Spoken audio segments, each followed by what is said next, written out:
sir. You didn't have to wear it in the pool, but as soon as you got out of the pool, you needed to put one on. So the moment people escaped the pool, they were being yelled at to put masks on. I don't see how the pool safeguards you, other than being underwater.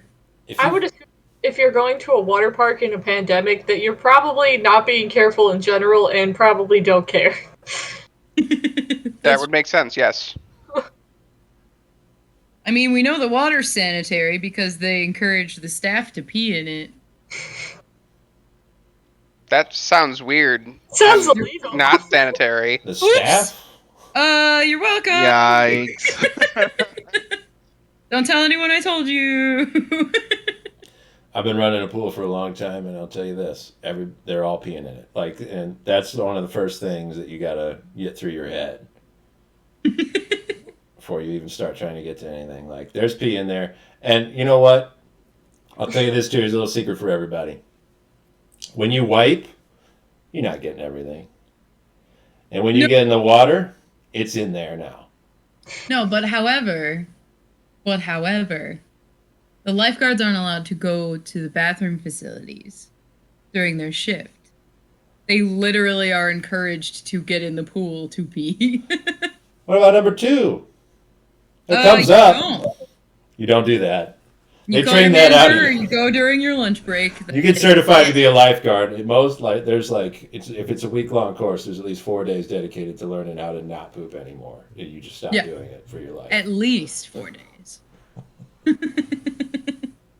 You got to call your manager, or you got to go during your lunch break. That's it.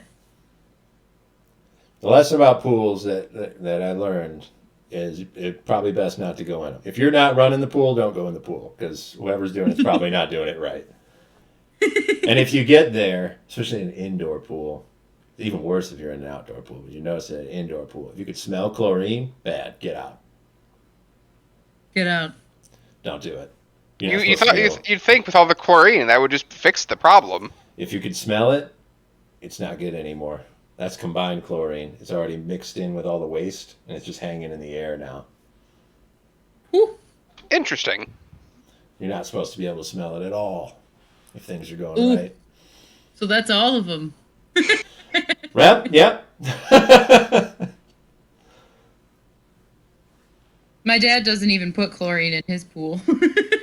She put bleach, it's the same thing. Straight bleach. But you can't smell it. He's doing it right, yeah. He's on top of it. That's it. It's like, the same. You don't need to measure any of the levels of that fucking garbage. Just go grab a gallon of bleach and just dump it in there. And I'm like, okay. Whatever you're wearing when you get in there, I hope you're not, attached to it. Because it's going to come out stark white. Oh, yeah. Although there's quite a few fabrics, especially swimsuit fabric, that doesn't leach out. Just wear white swimsuits. You'll be fine. And shave your head. I like my hair color. So I don't swim.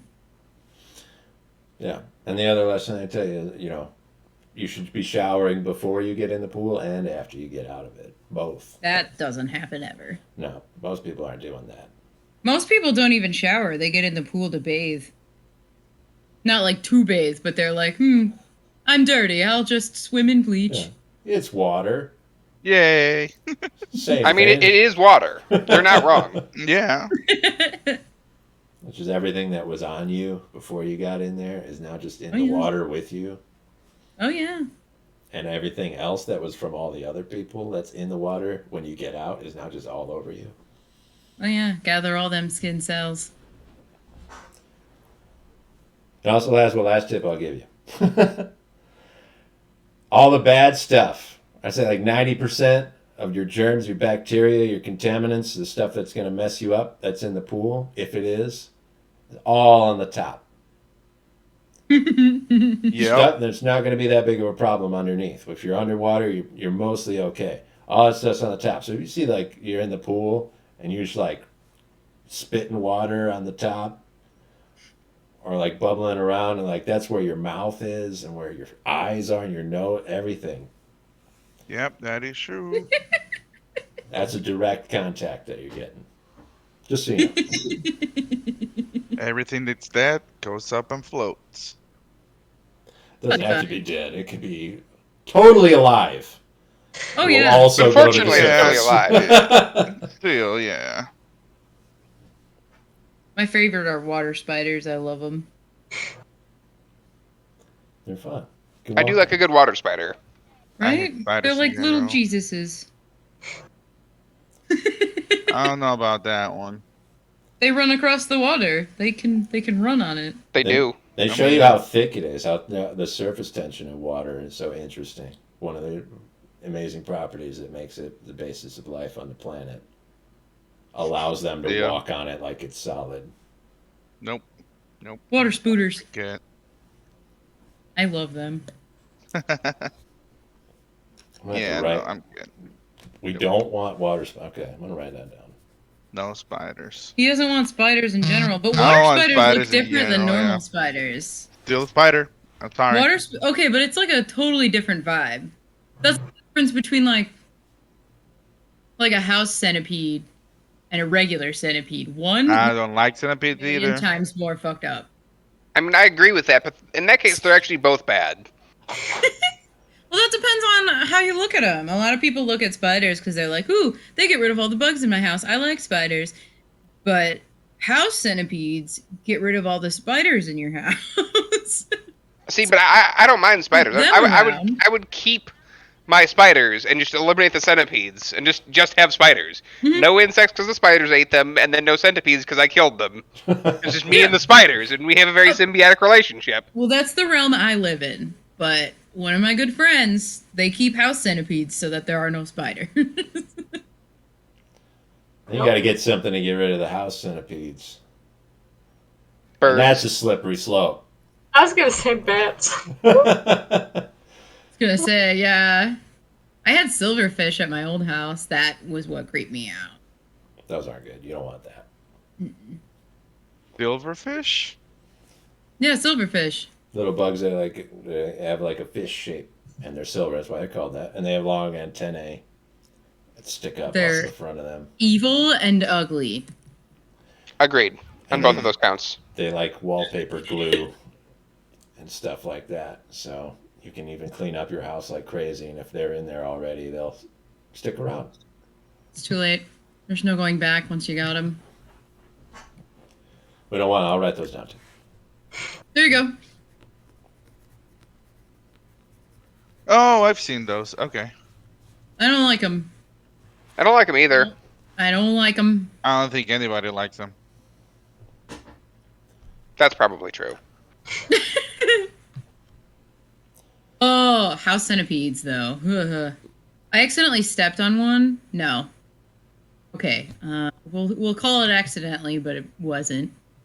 I accidentally threw a basket at one, and it smooshed the back half of it to the point where it like broke it in half, and the front half skittered away, and I almost had a heart attack. I did not like that. It makes Nope. sense. Yeah. It did not. It had so many extra legs. You get rid of a bunch, doesn't matter. Yeah, it sounds bad. Okay, just They change did his that. name. Doesn't have to be centipede anymore. He's just a ventipede or whatever. A ventipede. They don't have 100 legs either, do they? Centipedes. Probably not anywhere close to that. No. Somebody just saw him and they're like, it's like 100. I don't know. He didn't want to sit and count the. Who wants to do that? Threw a basket at him and split in half, and then he counted it after that. He's like, I don't know how many are on the other half, but it must come out to 100. Well, I figure if, like, you're a medieval peasant and you die at 40, like, that's a lot of time to waste counting legs. Yes, yeah.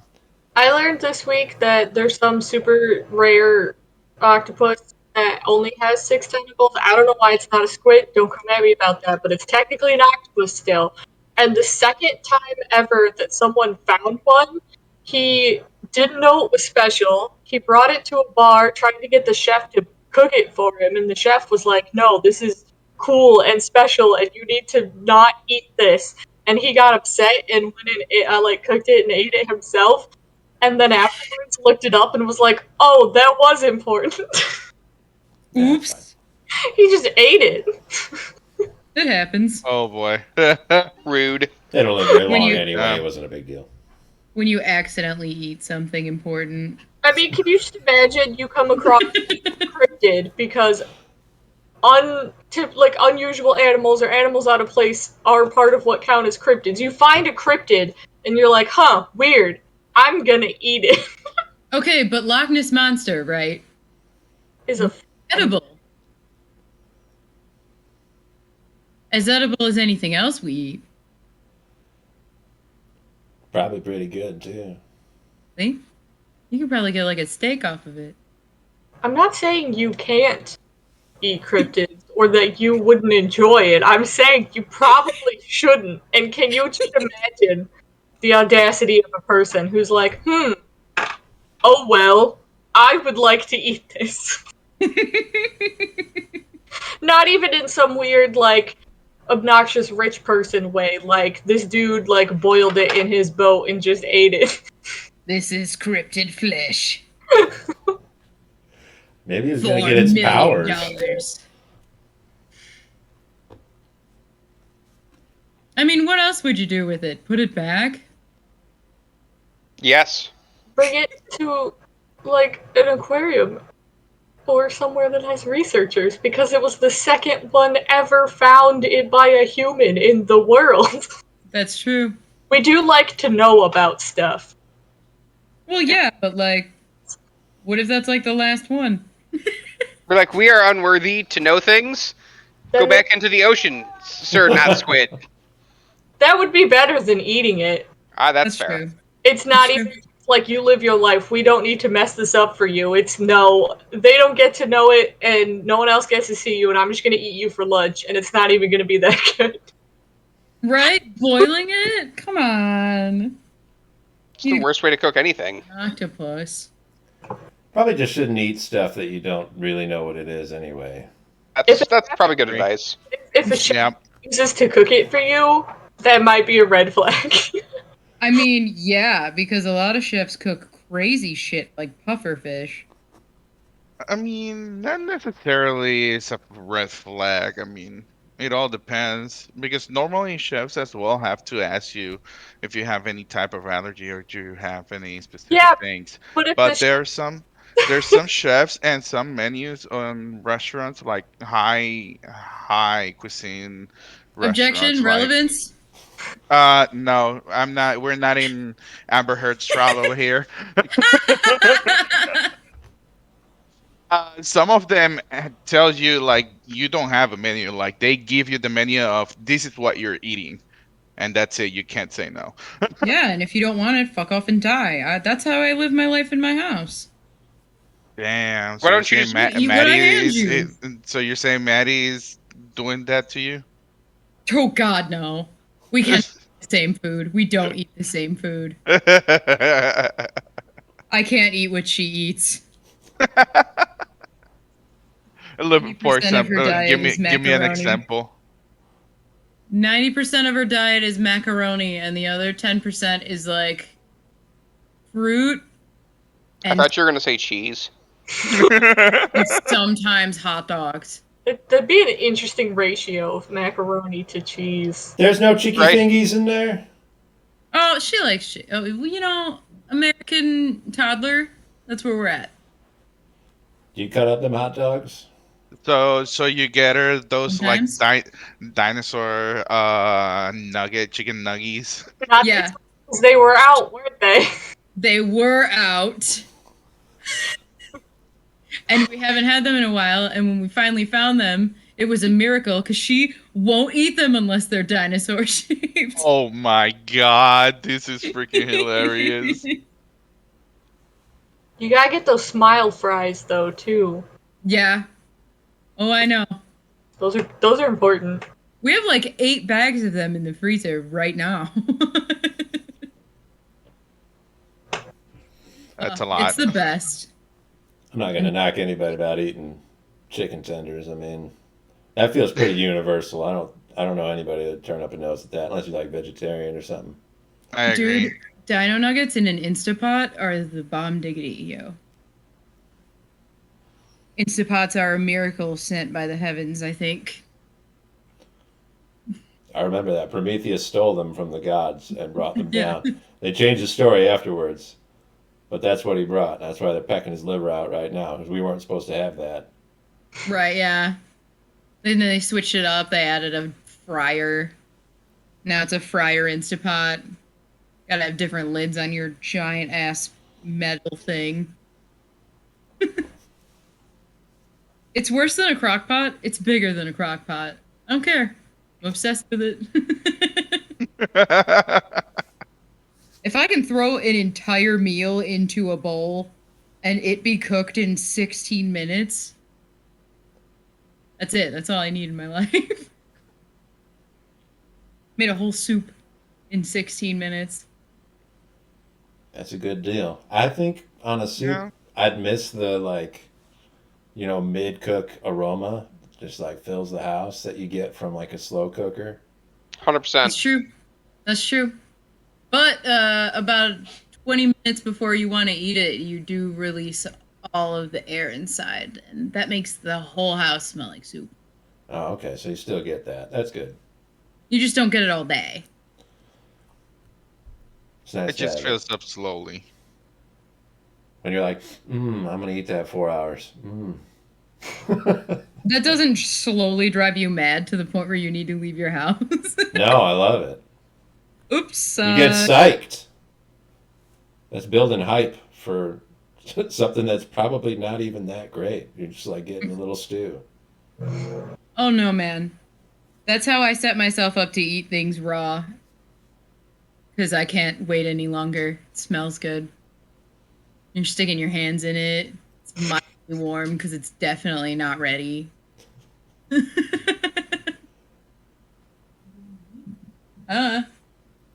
Started talking about your diets. We started talking about specifically how we make 2 dinners a lot of the time. She gets it. I get it. He's talking shit about you. No. No way, Jose. She knows I can't have bread or pasta all the time. My body, I love pasta. which is sad because I'm Italian. Pasta's the best thing ever invented. I know. I know. Well, this is episode number 74. Ooh, 74! After your pool advertisement and talking about food. You can always talk about food. And pools. That's the human Apparently. condition. Pools, sometimes. That Food, is the second pool review you've done on screen. we need them. People forget. This one's called Sequis the Head. Oh no. Don't like that. Oh shit, I forgot you were a little crab on the boat. Last time, we left the comfort of Arvistan's home village. We bid a fond farewell to the Perlanta seals and headed out to finally make our way to Taufell. We recovered some of our winter clothes. We got Ravi's armor back in a less than pristine condition and set out. We're trying to take care of Shell's egg in these frozen waters, which is being pretty difficult. They were okay. It was okay in the village, but it's going to be harder and harder to look after as time goes on. On the way there, we passed some of the whirlpools that were part of the namesake of the Kraken pools, and we saw some of the damage that they wrought, shipwrecks on the ocean floor. And after investigating them, we found out that Hajite is something of a nautical history buff for some reason. Was able to sort of pinpoint some of the eras that a lot of those ships came from. Ravi was able to use his sensor to look into the ethereal plane and see that many of the ships were still haunted by the spirits of people who were trying to attempt to avoid sinking. and they were still locked in those last desperate moments, some of them even hundreds of years later. Ravi was able to use a ritual with the censer to help disperse those spirits. It's not even necessarily one that he knew, but one that the censer itself knew and was able to cooperate with him to perform. So we spent a long time getting rid of spirits, driving them away from these shipwrecks. Arvstan almost robbed one, but got talked out of it because it was money from a holy vessel that probably would be enshrined in a church somewhere, depending on who you're talking to. But we all know that, it's nobody else is going to take it, so it'll still be there later if he needs it. Eventually, we came across a long, thin shadow across the sea floor. We found was connected to a chain holding a ship anchored just off the coast of Taufell. Kriv transformed into a bronze crab. He climbed up the chain to the ship itself, and just before cresting over up onto the deck, was grabbed and lifted up and sat face to face with Sequis, who immediately identified you. I pinned him on the nose. Make an attack roll. Oh no! Please hit. I don't have a clue if I'm supposed to do anything crab, but it's a 13 on the dice. That's not going to hit him. Ah, come on. Was sad. Yeah. You are assuming that he is holding you close enough to his face for your claws to be able to reach him. You just kind of like pinch out at the air. He gets it. And he holds you away from him. And he'll say, "Why keep up this charade, Kriv? There's no need for this sort of behavior. Can't we speak as equals?" He'll place you down on the deck. I was gonna say I'm a crab. I can't.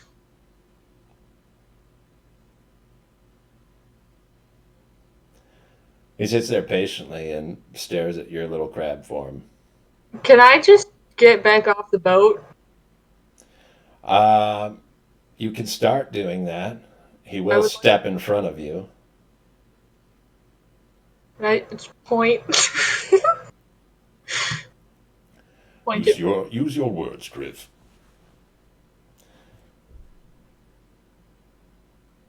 This form is unnecessary. There's no need for theatrics.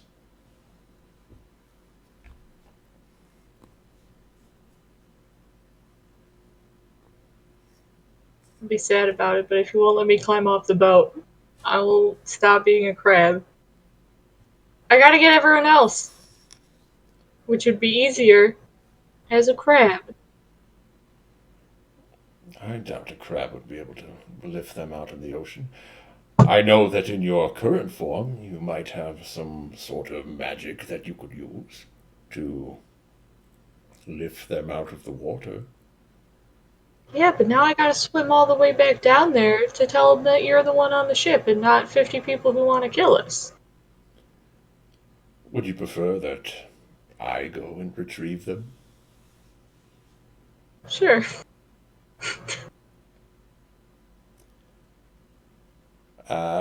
He'll hop off the boat. The rest of you down on the ocean floor sort of see he's got billowing robes on. He's wearing these old Freyr robes. Just slowly comes sinking down. He doesn't swim down to you.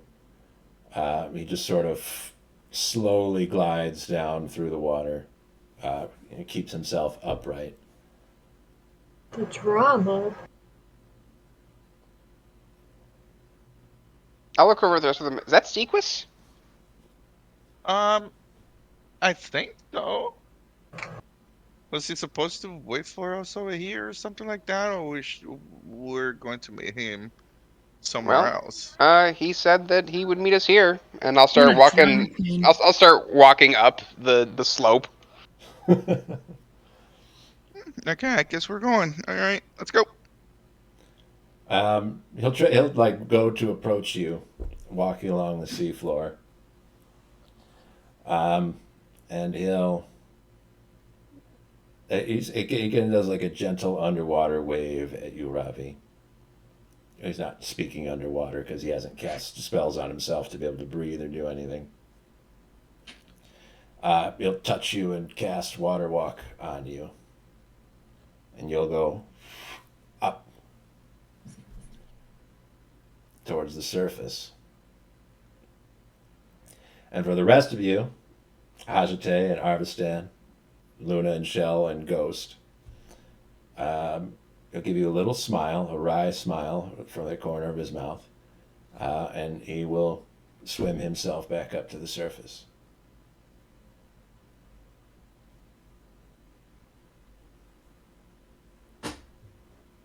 Huh. I don't like that guy. He fucking sucks. Yeah, I can start seeing why you hate him. I Huh. told you. He just wants Ravi. Probably in a creepy way. Interesting. He'll start walking up. Well, that sucks for him because Robbie has a dark lady waiting for him. A dark lady. What a way to say that. And I just start swimming upwards. With the animals. Anybody need to help? Push you up there? You want to help? Fine. Sure. All right. Grab her hand. Start swimming.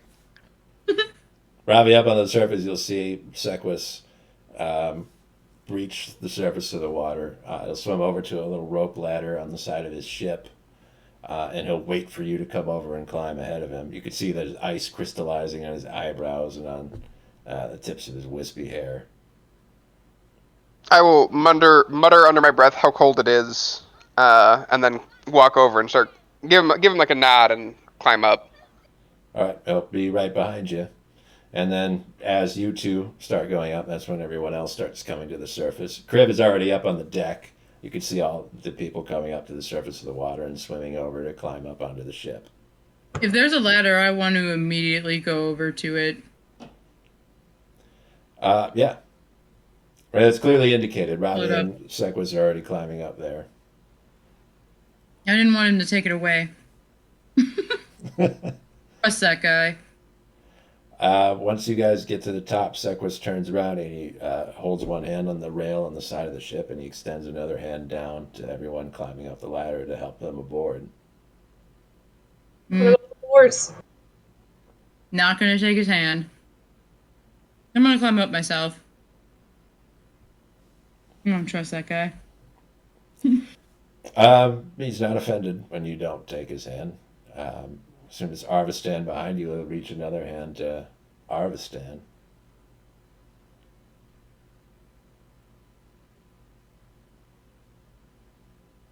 Take my hand, Arvistan. Yeah, under my breath, I'm like, I guess. Just grab him. All right.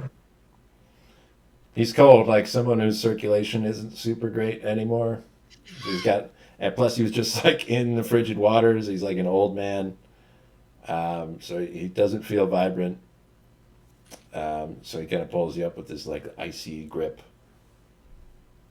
Gets you up onto the surface, and he'll say, I hope one of you has a plan for bringing your livestock aboard. I thought you might help us with that. I may be able to provide some assistance if you have instruction.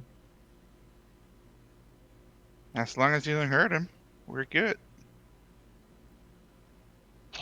I mean, we could just try to control water and just lift them. We can do walk on water, right? That's true too. Good guess. Walk on They're water. already at the surface, but they could just walk with us to the shore, I guess. No, I meant like if they were under still. Hmm. I don't know why I'm imagining that violently propels people straight up. I think it does. Gets them up to the surface pretty Yeah, that's- violently. Picturing though. I want But- to fire them out of the water. The surface of the water is not the same as the surface of the deck.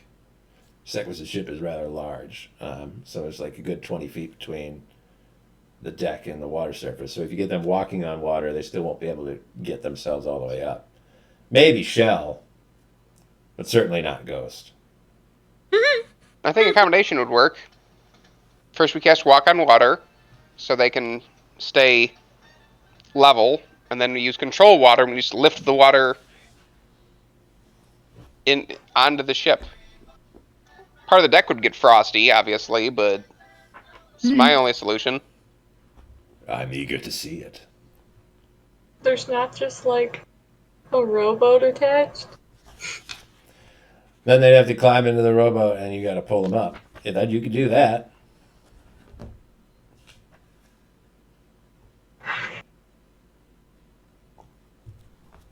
You got options. I mean, either way, I'm going to go down and cast Water Walk on them. Okay. They were sort of like paddling at the surface and trying to keep their heads above water. Then they'll come up, and you'll see all that ice will start to crystallize. They're all covered in fur or feathers, and they get like a snow blanket around them. Luna will start shaking. You Okay. go and hug her and ask for a towel or something to be able to dry You got to her. get her up first. She's in the Okay. water. I- Well, on the water.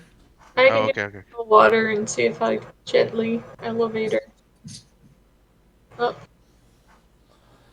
Let's see. I want to check control water. I think we can do this, but I want to know exactly how it would work. We have moved turtles. We have done turtles.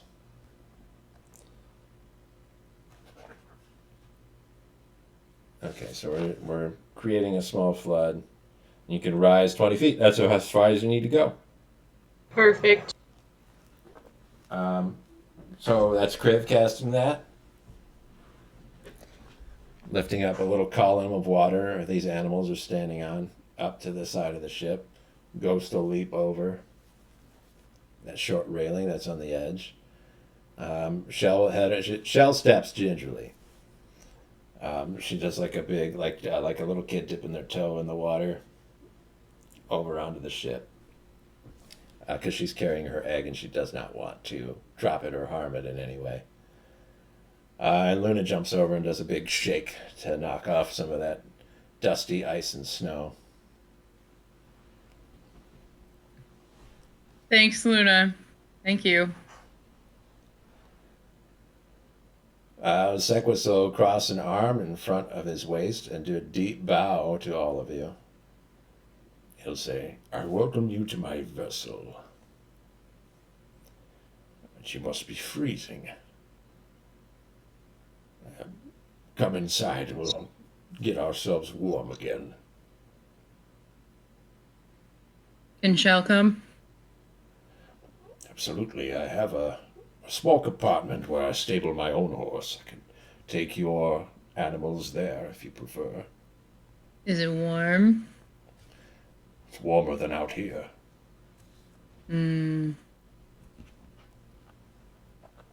Shell needs to keep her egg warm. I'll see to it that they're tended to. Alright. I'll also fetch some dry clothes for you. Much appreciated. For now, step inside the cabin. I've got a fire going. You can help warm yourselves. I would need to be asked more than once. Like, it's fucking cold. It's cold and windy, which is exacerbating the amount of cold that you're feeling. Definitely going in. So it'll take you to his cabin, and there is a roaring fire going in there. It's kind of ornate. It seems like a well-to-do room. It almost looks like it would be a place in a mansion, or someone who is incredibly wealthy would have this in their actual house, and he has it aboard his sailing ship. There are big, comfy armchairs with skins all over them, so it's cozy and warm. You can see gilded picture frames. There's at least a couple set off to the side, and one is mounted over the fireplace. That's just a picture of the Temple of Freyr in Karenia.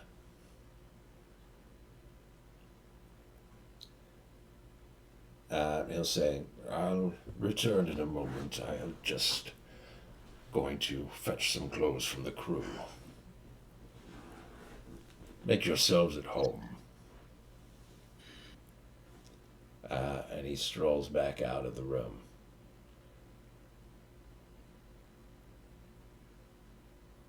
I didn't know he had a crew. I'm gonna sit on the floor right in front of the fire. Yeah, did he never mention about a crew? He didn't, but I mean, it stands to realize that a ship this large couldn't be manned by one person, so I guess it makes sense. I mean, he's all magical and stuff. Don't you think, like, with all that magical stuff, he would be able to by himself?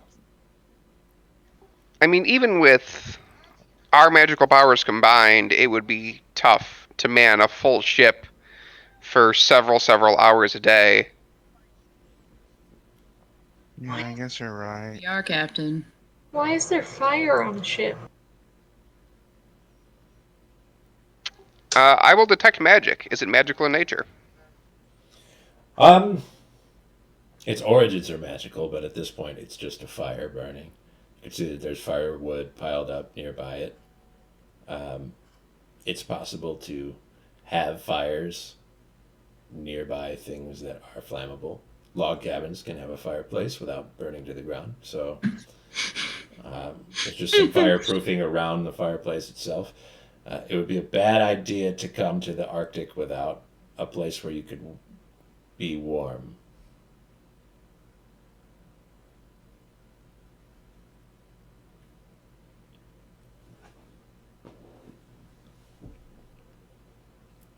And none of you are, because we've been underwater for over a week now, Yeah. soaked to the bone. So everybody's got drenched hair that's dripping wet. All of your clothes are trashed. I mean, not just wet, but this is seawater. Over the course of many days, you've got all kinds of amoebas and bacteria and little bits of things inside every nook and cranny and every fold of your outfits. I'm used to it.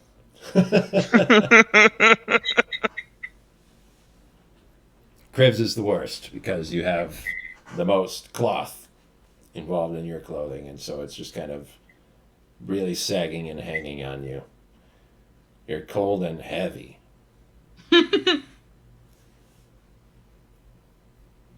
That's not fun at all. Do we have anything that we're trying to do at this moment other than just trying to get warm? I would probably take a look around, see if there's anything unique inside that like catches my eye. Almost everything in here is kind of unique. There's furniture in here. He's got like a small table in the center of the room. There's a nice big like bearskin rug in front of the fire that Hajite is sitting on right now. He's got two large armchairs. They're like coated in red leather and gilded on the edges. And those have big animal furs like fox furs and beaver furs draped over them. Yeah, and then just that painting up above the fireplace and a couple more over in the corner. The room itself isn't even all that large, but you could see that the decorative pieces sort of fill it to make it seem like a home.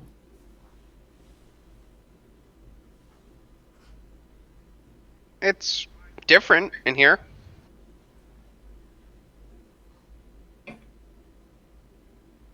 You think he lives on this ship? I mean, this place is kind of like a frozen desert, so I'm assuming that he does. This is nothing like a desert.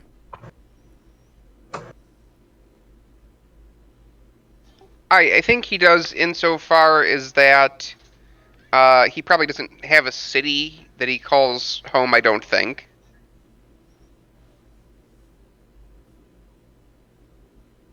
He does travel a lot around all over the place. So do we. Yeah, It's man, we true. don't have a place to call home. So We this just- is probably his You moving. you do. Where were we just now?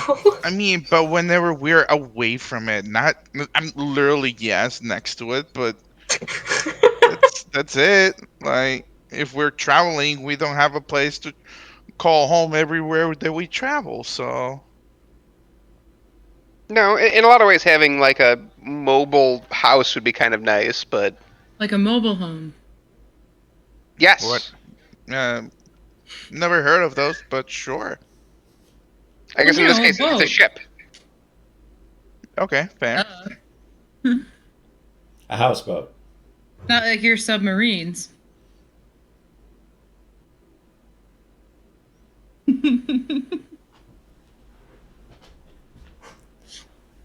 Sequis will come back into the room with an armful of robes. Most of them are pretty similar to his, but I'll have Robbie make a quick religion check.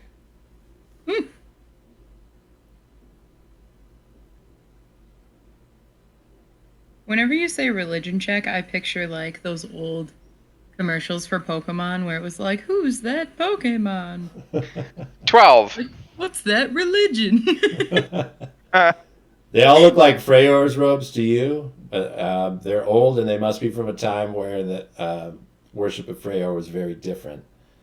So they all have like slight variations on them. Some of them have different colors or patterns in certain places, and some of them are a little more ornate. He'll say, "We'll have to make do with these. I'm sorry I don't have a wider selection." It's lovely. Thank you. Yeah, that's okay. Thank you very much. It's better than all these wet, ragged clothes. Yes, I'll leave you to your modesty.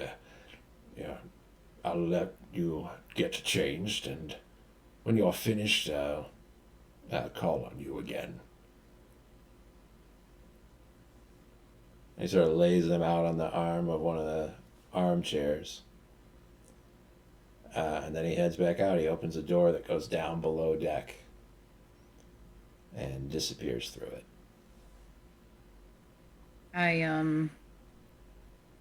Not sure what he means by modesty with all of us changing together. Nah. Not that we're not used to it. I was gonna say, I think that's it. Like, we've been around each other for, what, half a year now? And I'm already all stripped down. Yeah, I don't know what he's talking about. Already all stripped down, sloppy like, I don't know what Jay he's will talking also about. change. Whatever. Yeah. We've been through this. And there is, you feel a bodily sense of urgency because nobody's going to be very keen on being undressed for very long in this environment. Even though we do have a nice roaring fireplace here, it's still not a balmy 75 degrees in this room. Everyone just hangs out naked.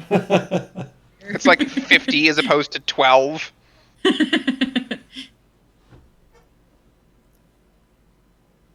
Is there, like, a line or something for us to hang wet clothes on, or do we just drop it on the floor next to his chairs? You'll have to ask him when he comes back. I mean, there's not like a clothesline in this room. It's not the laundry room. We have really nice jackets that we could hang.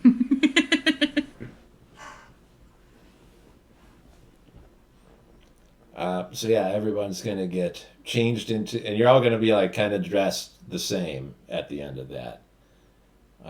Everybody's wearing priest robes. They all have big hoods on them. Is anybody gonna put their hood up, or who's keeping hoods down? No, I'm, as usual, keeping my hood on. If it has a hood, I'm putting it on. It's a pretty big one. You put it up, and it kind of like comes over and like hangs down a little bit in front of you. All right, that's fine. I'll just Anytime you need to look at something. Yeah. Just put the hood up, sit down in a little ball in front of the fire, pull your arms into the robe, and just like maximize body heat. Potato. Heat potato. My hood would probably be down because I'd be spent like looking at the patterns and that kind of stuff, just how different they are. Not gonna put hood up. Yeah. I mean, you've all chosen what kind of robes that you're going to put on. Who would be putting on the most ornate robe? With like embroidery all on and filigree. Okay. Hazate for sure. Yeah. I would say Hashite and Ravi at this point. No, I'm used to like Become the a prim poorest proper looking robe. princess too, Robbie. Look, it looks like we're all, playing characters as cultists. Are we a bloody cultist? I mean, Ooh. unless the Church of Freyr was significantly different whenever this was from, I don't think so. Oh, Aw. boring, Robbie. Come on. Party pooper. I'm sorry, like that's not on me, man. I don't want to be Blame. a weird priest from your religion. Well, this is the path you've chosen. Welcome to church. No! I'm an atheist. There's no way. There's no way you could be an atheist at this point. So Ravi's robes will be like a plain gray color, kind of like woolen, like undyed robes. It itches a little bit, but it's very warm. So those work out pretty well. Arvistan's has got like a green element to it. What do they call those things that priests wear that like go around them and like drape down really far? I don't know what the word Stole? is. Is it that? I think That it's a sounds right. stole. Stole. You got a big green stole that comes around on your robe.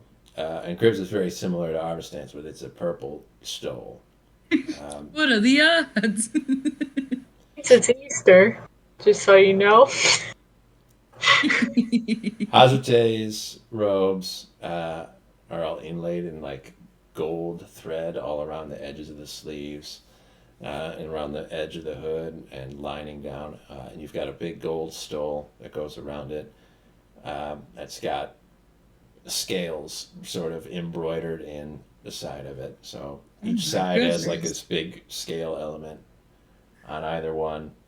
And no matter how you wear it or how you shift yourself, they always balance again. This thing's crazy. I will mess with it for a while.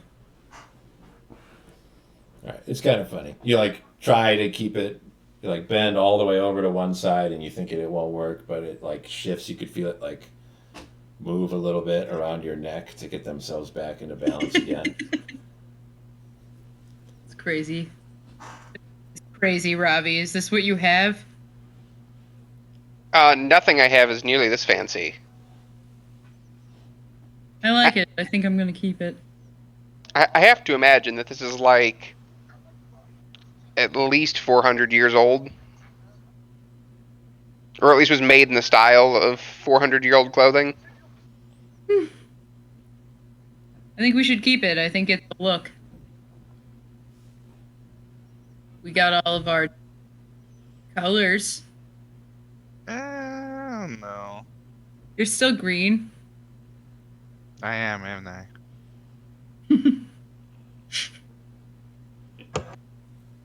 You hear a knock on the door. Come on in. Oh, don't come in. I'm naked. He's not naked. He's naked. Oh, Robbie. Party pooper.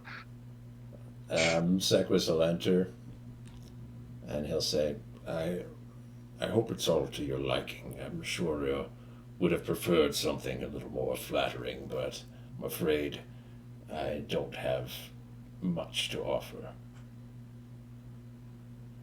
Oh, this is flattering. Is this when you have church with rich people? This is how things used to be done. back when we thought we knew more.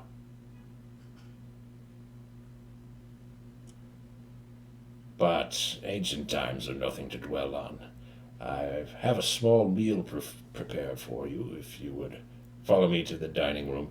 You could leave your wet clothes there, and your animals. I'll have them seen to.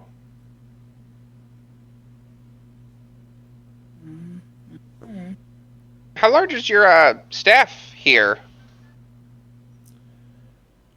Oh, I'm really not quite sure myself. At least a dozen, perhaps as many as 30. They come and go at port, depending on what their interests are. Most of them are rather peculiar about strangers, though. So they might not make themselves known, prefer not to be seen. That's okay. Are they followers or just like people looking for jobs kind of a thing? In my experience, there's not much difference between the two.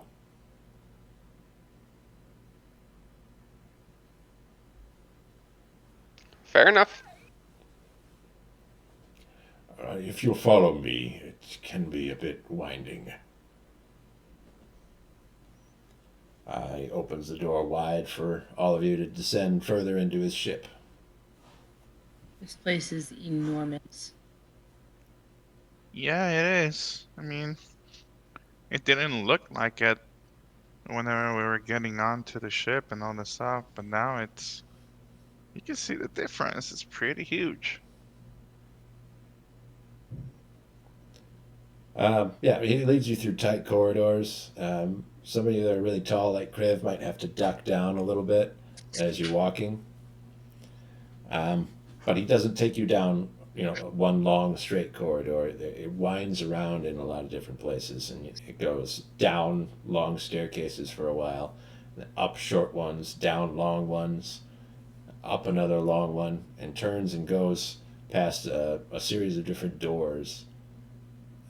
Each of which is kind of like immobile as you walk by it. There are little lanterns that just have like a candle on a little brazier hanging from the ceiling. You got to kind of dodge them as you walk past them. As you walk past these rooms, I make perception checks.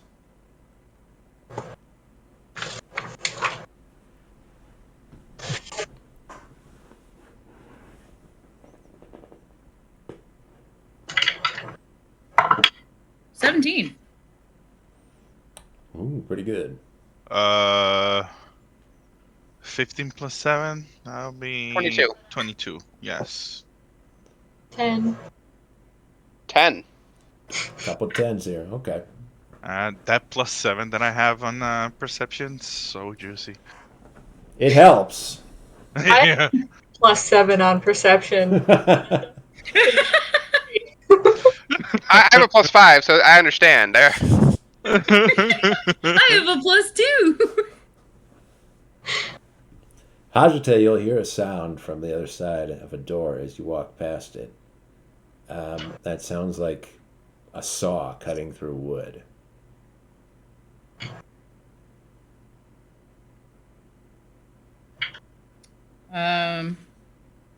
What's in these rooms? There's various workshops, places where we take care of whatever we need to. Ship's rights, kitchens, that sort of thing. Are they building furniture? Perhaps some may. It's not anything to concern yourself with, my dear. Do you have any, like, blacksmithing or blacksmither in here? That would be a difficult thing to take care of. I've been hoping to install a forge to be able to use, but I'm afraid I haven't gotten around to it yet. No, okay. It's the only thing I was looking forward to, but I guess. Walk on a little further, Arvistan, you'll hear from the other side of a door a kind of squelching noise. Like, Um, what's in this door over here? Can I open it? I prefer you didn't. There's crew working in there, and they don't like to be disturbed. What type of work are they doing there, if you don't mind me asking? That, I believe, is a kitchen. Oh, I love kitchens. You gotta let me go in there and see it. I have to insist on a host prerogative to portion off parts of his own dwelling from his guests. I hope you understand, Arvistan. Oh, okay, I guess. I turn around. I give a suspicious look to Hashate, like, hmm.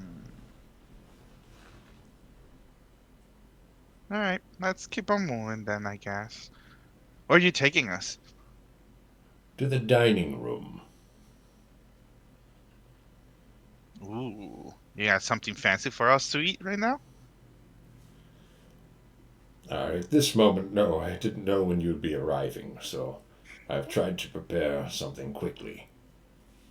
Okay. You see, if you would have let me in there, I could have just cooked something amazing for all of us in a really fast way. But I understand your privacy, so that's okay. I'm certain you won't be disappointed. Alrighty. It's okay, Sequis. He just looks for any and every opportunity to brag about his skills. Oh, come on, Hashate. Yes, I have an understanding that you're quite an impressive chef, Ravistan. Something that you might not be capable of without the help of certain individuals that are capable of rising people from the grave.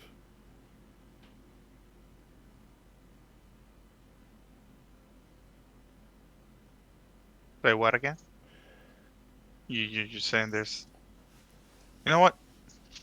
I didn't hear anything. Okay, sure. Yeah. As I thought. Um, Still interested in seeing though. Whenever you have a chance, if that's a possibility When the further up time is ahead. right, Avistan, I'm sure you'll see all that you need to. Yep. And I turn around like, and I turn around again. Keep on moving. It leads you into the dining room. It is a simple wooden table, pretty long and thin, with very makeshift wooden chairs placed all around it, and set out on the table, uh, kind of a charcuterie type setup. He's got a lot of different cheeses and warm bread. And a little bit of salted meat. Not a whole lot of that, but mostly bread. He goes, bread, that's number one. Cheese is number two. And meat bringing up the rear. And he's got a big decanter of wine.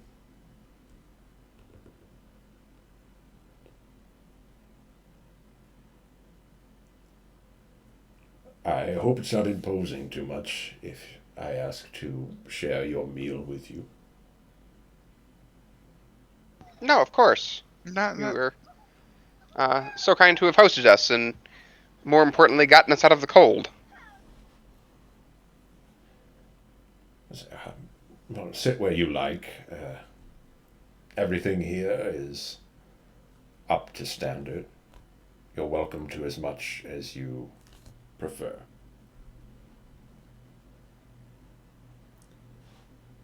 He seats himself at the head of the table. He kind of lifts his arms up and shakes a little bit to roll his sleeves back, and starts. He grabs a roll of bread, uses a small knife and cuts off a section of cheese, and he slathers it onto the bread and starts eating. I'm gonna lean over to Ravi. Why don't you sit at the other end of the table? You're married to him after all.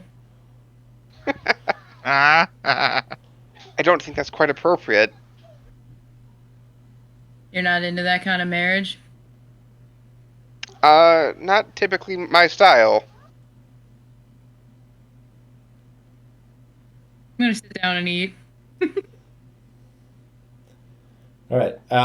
The food is fine. The bread is kind of warm. It's either freshly baked or it's been kept warm after it's been finished. You think it was made either today or the day before. The cheese is a little bit older. Some of it is moldy, but maybe it's supposed to be. It's hard to tell unless you're a cheese connoisseur. The meat is just dry. The meat is not good. It's like dried out jerky. It's like been stored in barrels. They must have been picked up at port and been this way since then. If you remember, Sequis is at port in Kyrenia when you were, and there's no indication that he's been back to land since then.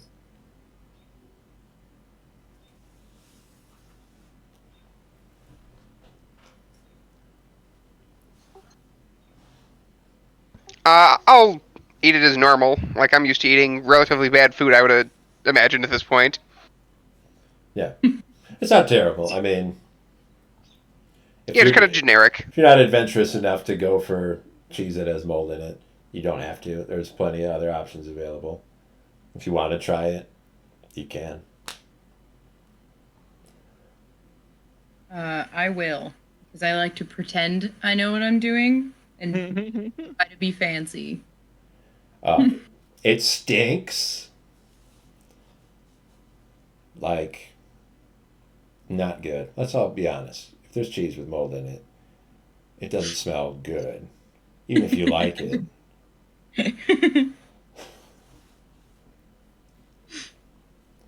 But you can't be poisoned, so you should be okay. Either way. Just randomly consume things for the sake of it. Yeah, I'm kind of skeptical about it. I just start eating the bread.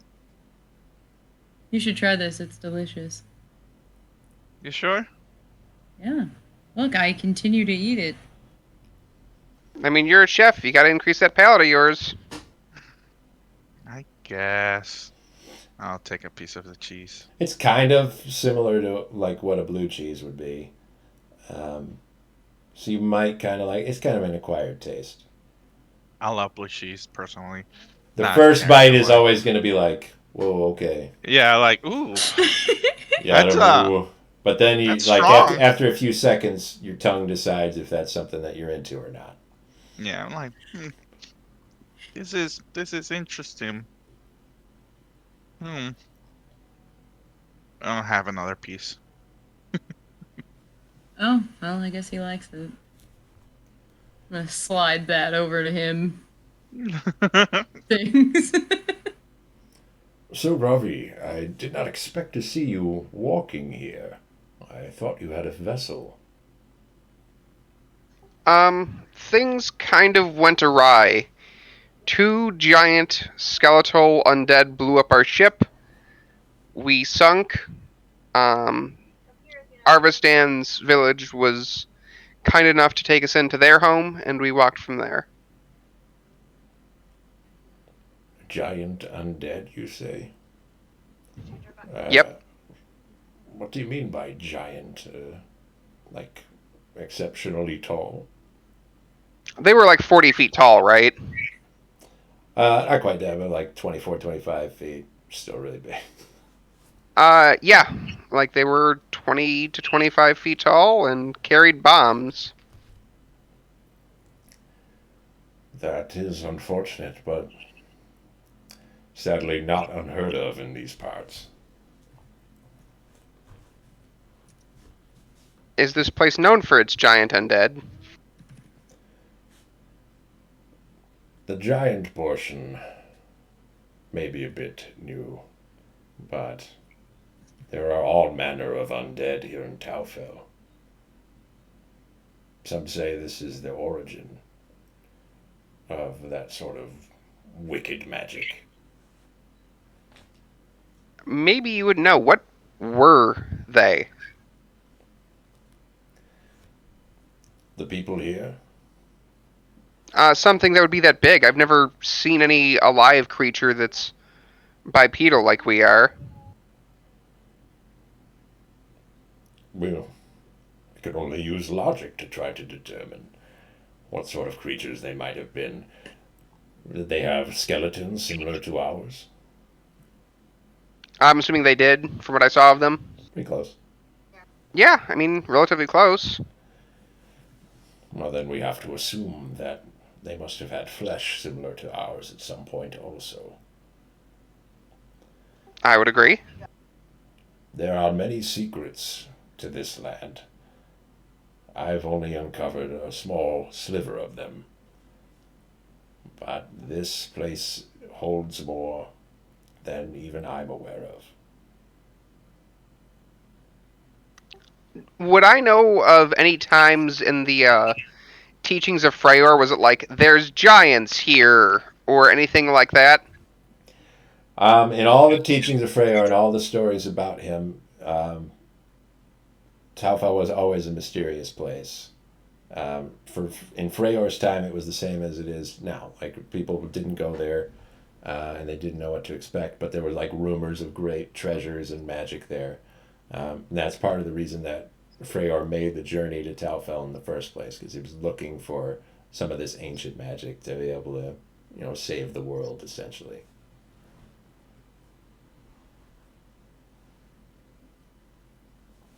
I know that none of the teachings have anything about giants, and I'll kind of look around the room. How about you guys? Is there any teachings of such creatures from your cultures? Me being from the Kraken's pools, do I ever like heard anything about it? No. Oh well, not really. Even though that it's close to home, we never went out to investigate or anything like that. It's just too cold up there. I mean, it's cold down there as well, but not as much as up here. So yeah, no. What, like besides bugs? Yep. That's all I have. Some stuff gets big, but there aren't any people that big. There's magic that can make people really big, but that's different. It's a whole different ball game. Nobody. Oh, the rest of you are all from the Carenian continent, and you wouldn't have any experience with people that size.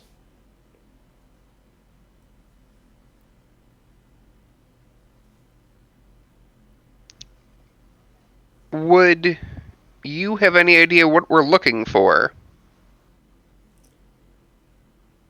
I had thought that we were seeking out Freyr himself. Is that not correct? He is one of the things that we are looking for. We are looking for something that can stop the bugs and the everything, really.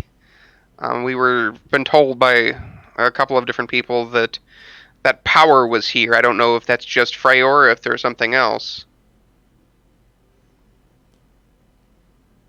I have no knowledge of any secrets here other than Freyr himself.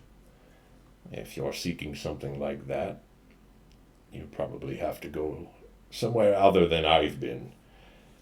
But I must warn you, Ravi, doing so might result in your death.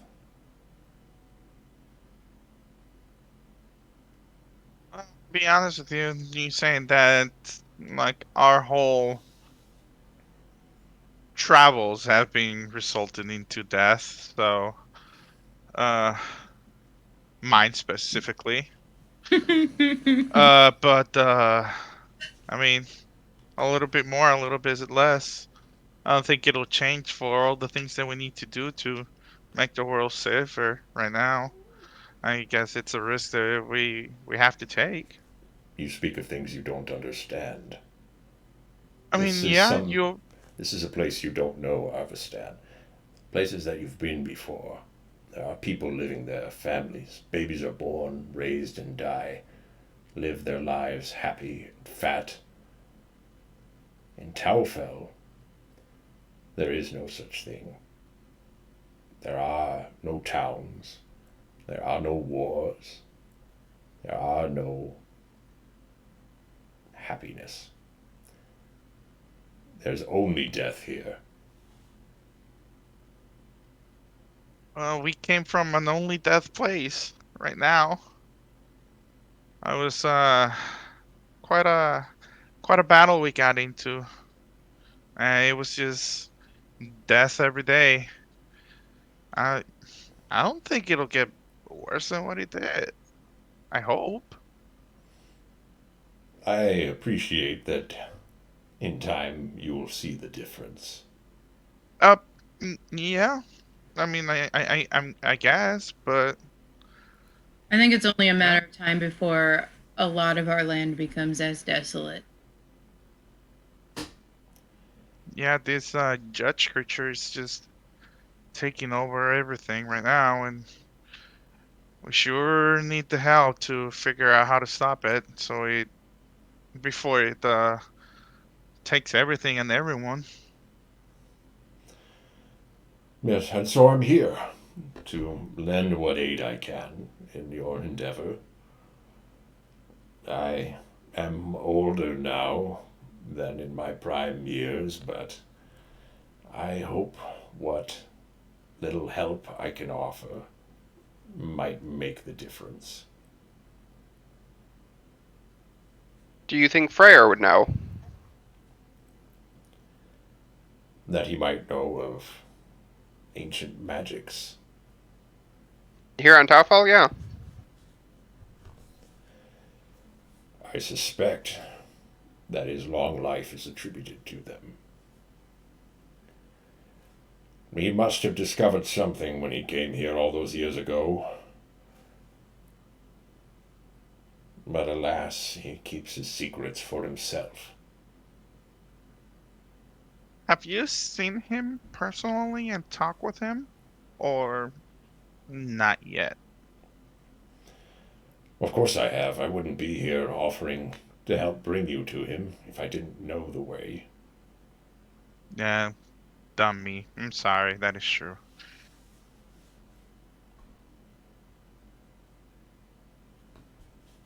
So you know specifically where in this place he's located at? It has been a long time. I at least know the entrance to the cavern where he dwells. Oh, he dwells in a cavern? Okay. I don't know why I had in my mind that he was like on a sort of castle or some stuff like that if he stayed there for all this time. That's, I guess cavern is more cozy and more warming than a castle with all these cold around. Yes, cozy and warm. You know, Avestan, you remind me of some of my former traveling companions when I came here all those years ago. Oh, really? Yes, they're still here. Oh, they're still alive?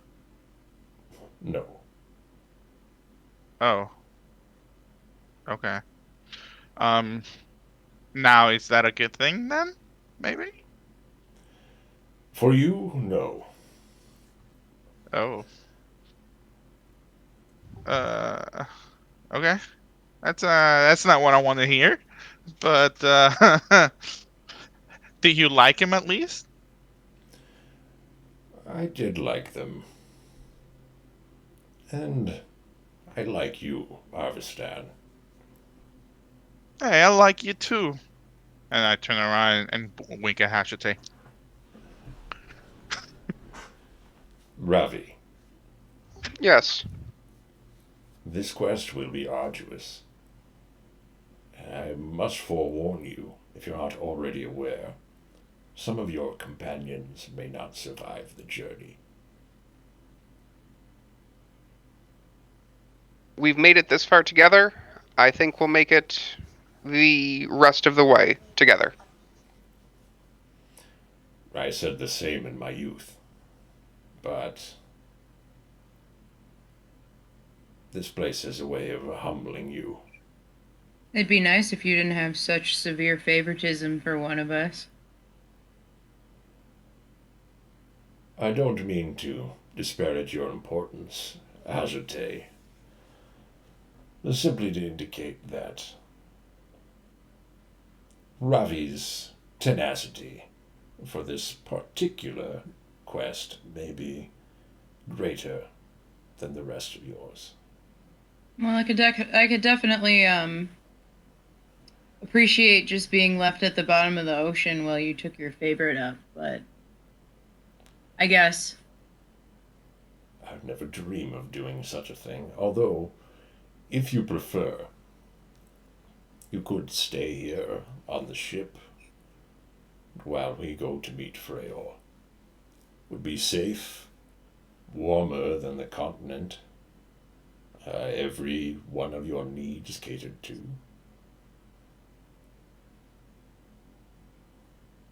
Yeah, no. I don't have much to go back to if we don't succeed here. It is your choice, after all.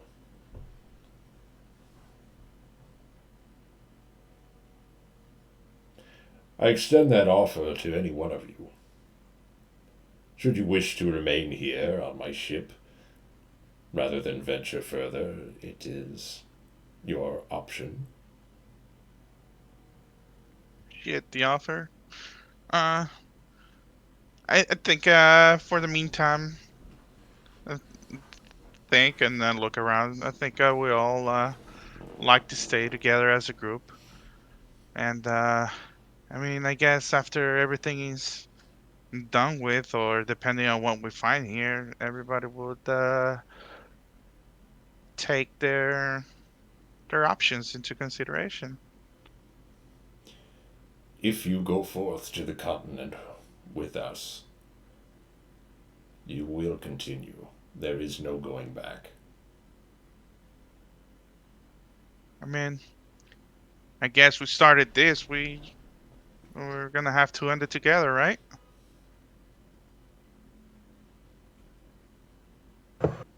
I Cricket, think cricket. for all of our sakes, we've got to go. Um, Hazarte is right. If we don't find the solution, there won't be much of a home to go back to. Yeah. I don't know that any of us are going there. We're all going for everyone else. None of us are going there for ourselves.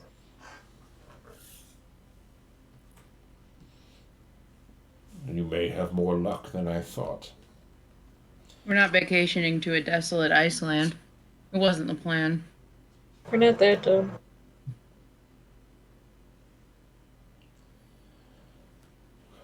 I will pray for you.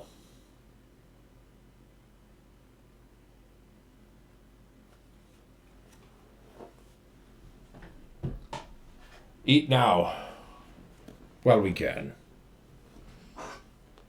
Fill I your will. bellies. Yeah, I will absolutely eat my fill. Kriv, Yes.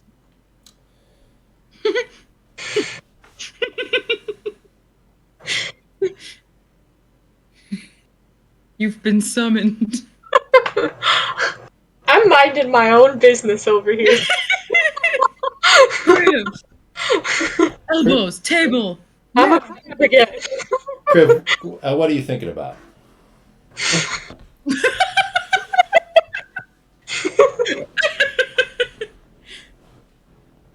um,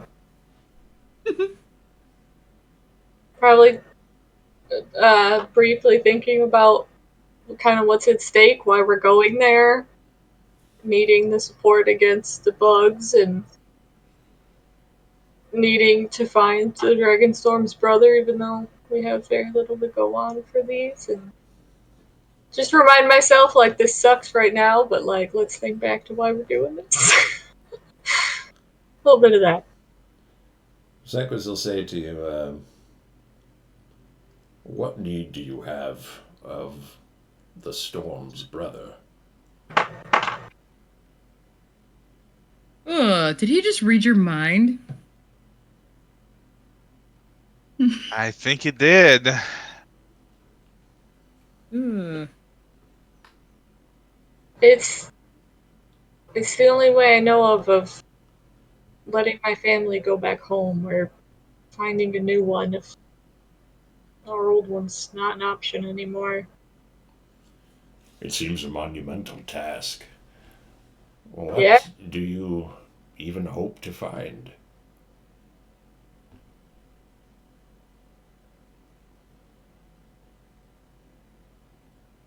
Well, ultimately something worth enough to the Dragonstorm to release my family, whatever that may be. Do you think it will be another storm or another dragon?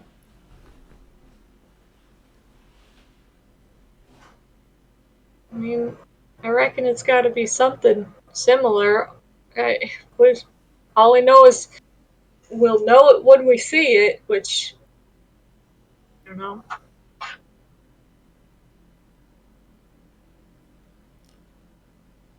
feel like that may be a little too on the nose, but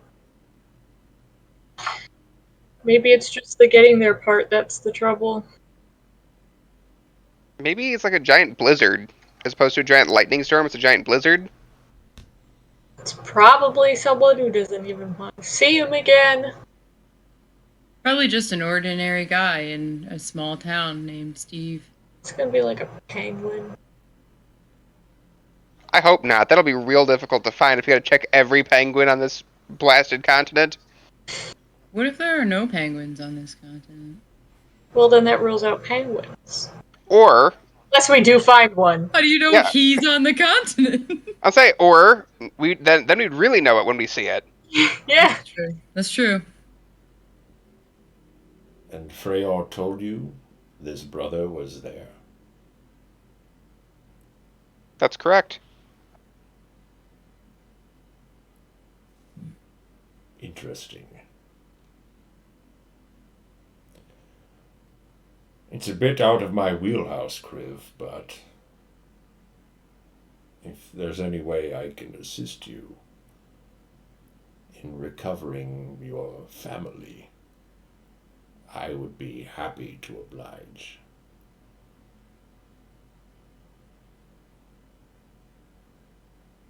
I'll remember that.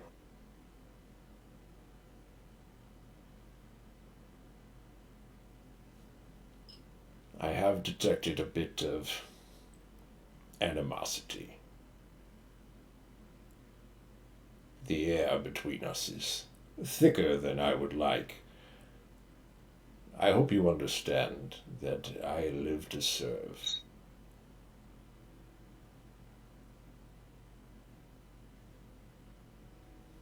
I hear what you're saying. I don't think I've ever hidden why I have a harder time trusting you. And personally, it may sound silly maybe, but you knowing that I don't fully trust you is the kinder option. Then I'd rather we both know that than hide it from you. Know where we stand, I guess.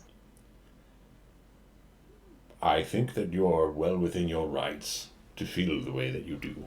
Trust is not something to be given out freely, it's to be earned. And I will earn it from you. Well, I look forward to it.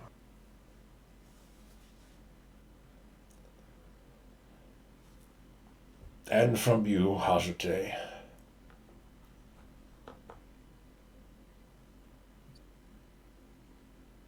Yes. I know that you don't like me. That's fine.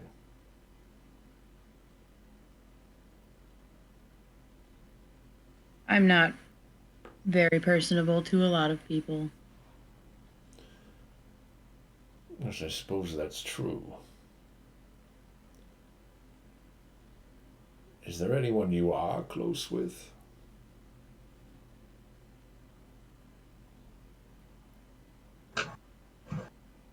Did she want a particular name? What name are you thinking right now?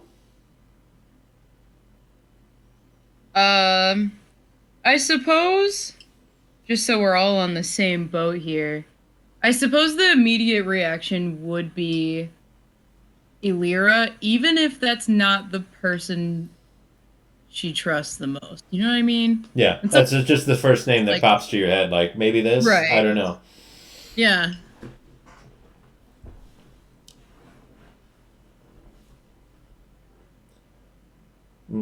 That's very interesting. That you'd first gravitate to the witch rather than your companions sitting with you here now. I trust them with my life and have many, many times.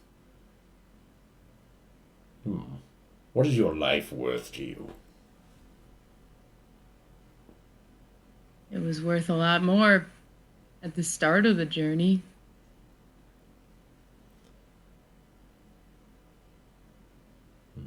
Disappointing. It's difficult for me to wrap my head around. I hope Ravi might be able to explain to you to some degree, but as a former priest of Freyr, there's a certain sanctity to life, all lives, and those who possess them. And when someone does not appreciate that sort of gift that they're given, it weighs heavy on my heart. I think you misunderstand. I hope so. I felt myself much more important than others at the start of the journey. And now? No. I hold myself higher than everyone else.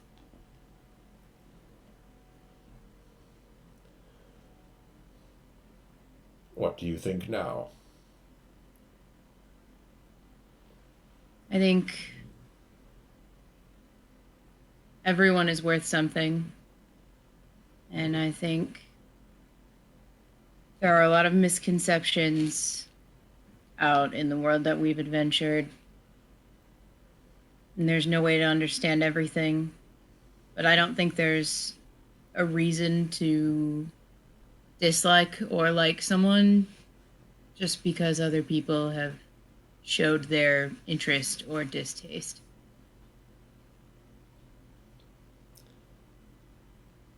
I must say I agree with you. From my perspective, every life has worth. Yours has just as much worth as mine, as the horse you've brought with you, as the mosquito that drains your blood in the jungle. Every one serves a purpose. Every life is useful.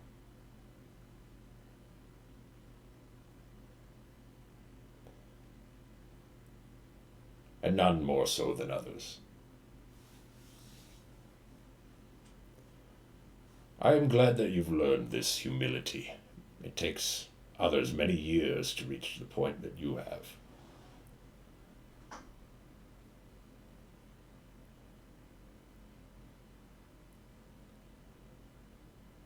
That's good, I guess. I was not as wise as you as your age.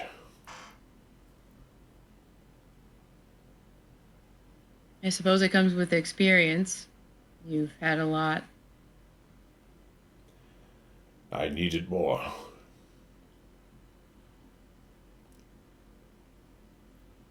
What is your current standing with Freyr? Freyr is a disappointment. I'm hoping that Ravi will see that when I show him. But it's hard to shake old habits. There's still power there. Freyor's worth used to be in his morals, the teachings he bestowed upon the people. But for me, he's lost all of that. But there is still use to him. Just like there's use to me. And you. And the mosquito. The way you phrase that sounds very familiar, manipulative, I guess. Oh, my apologies. I don't mean to discomfort you. I'm simply waxing poetic. Sometimes my mind drifts in my old age. Pay it no mind. I don't think people should be graded on how useful they are. Neither do I. Because all are.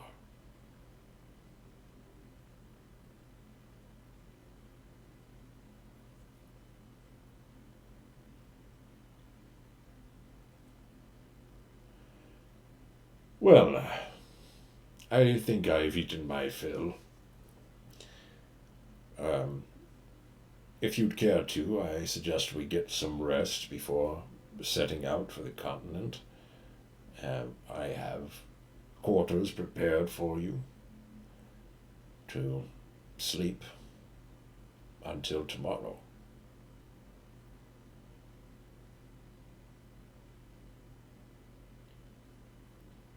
How long will it take us to get to him? To the quarters or to Freyor? To Freyr. It depends on the weather we find, or what difficulties might have changed these past few hundred years. Perhaps a few days. What danger are you expecting? There's, of course, the cold. More dangerous than it seems. Sneaks up on you like an assassin in the dark. Cold can fell you before you are even aware that it's happening.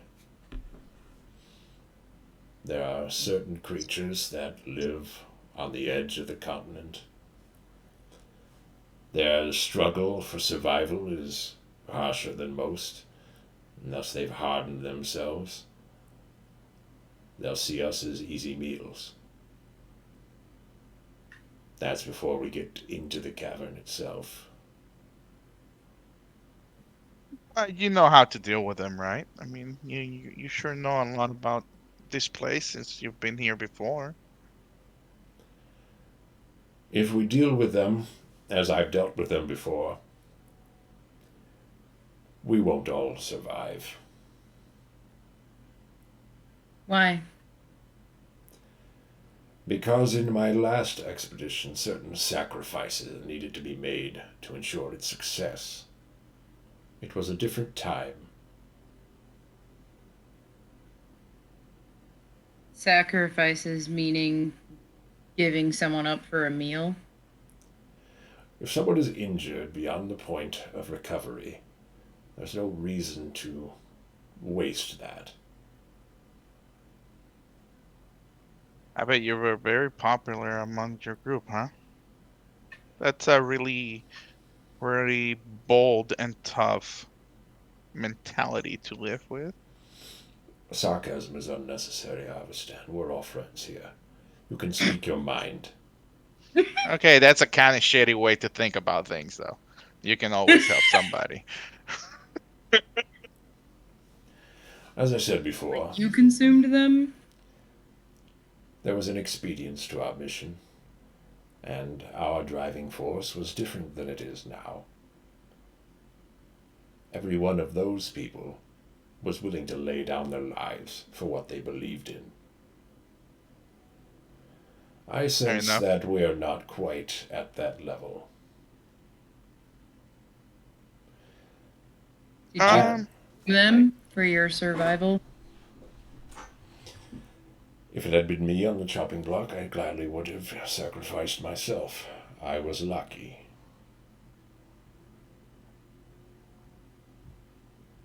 And I have grown since then in age and experience and strength. I don't think I'll need that luck now.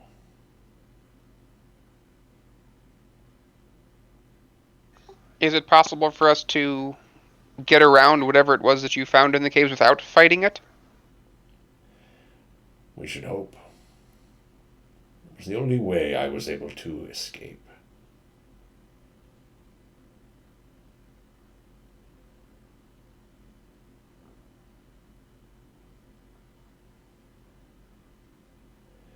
But there's no need to dwell on it. We'll see enough in due time. I don't think there's any way to dissuade you from making this journey, is there? There is not. Then there's no need to fret over the dangers. It's a fair point. I don't know about fretting rather than repairing yourself emotionally. Simply be ready for your friends to die.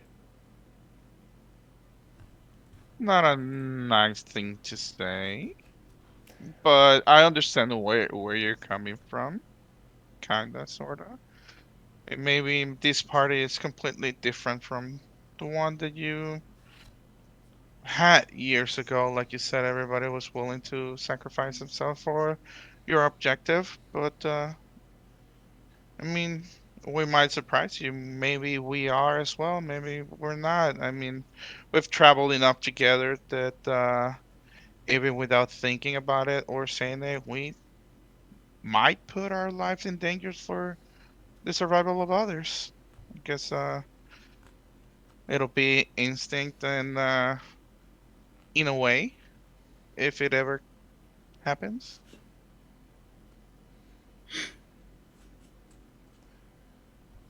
Yes, I believe you, Avestan.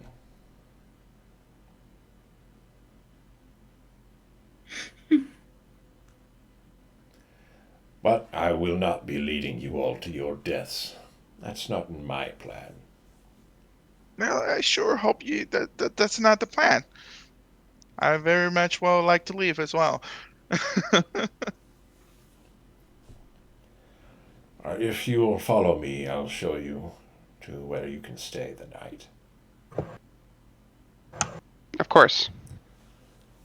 He'll stand up. He just leaves like dirty dishes and torn up pieces of food all over the table. The crew will take care of it.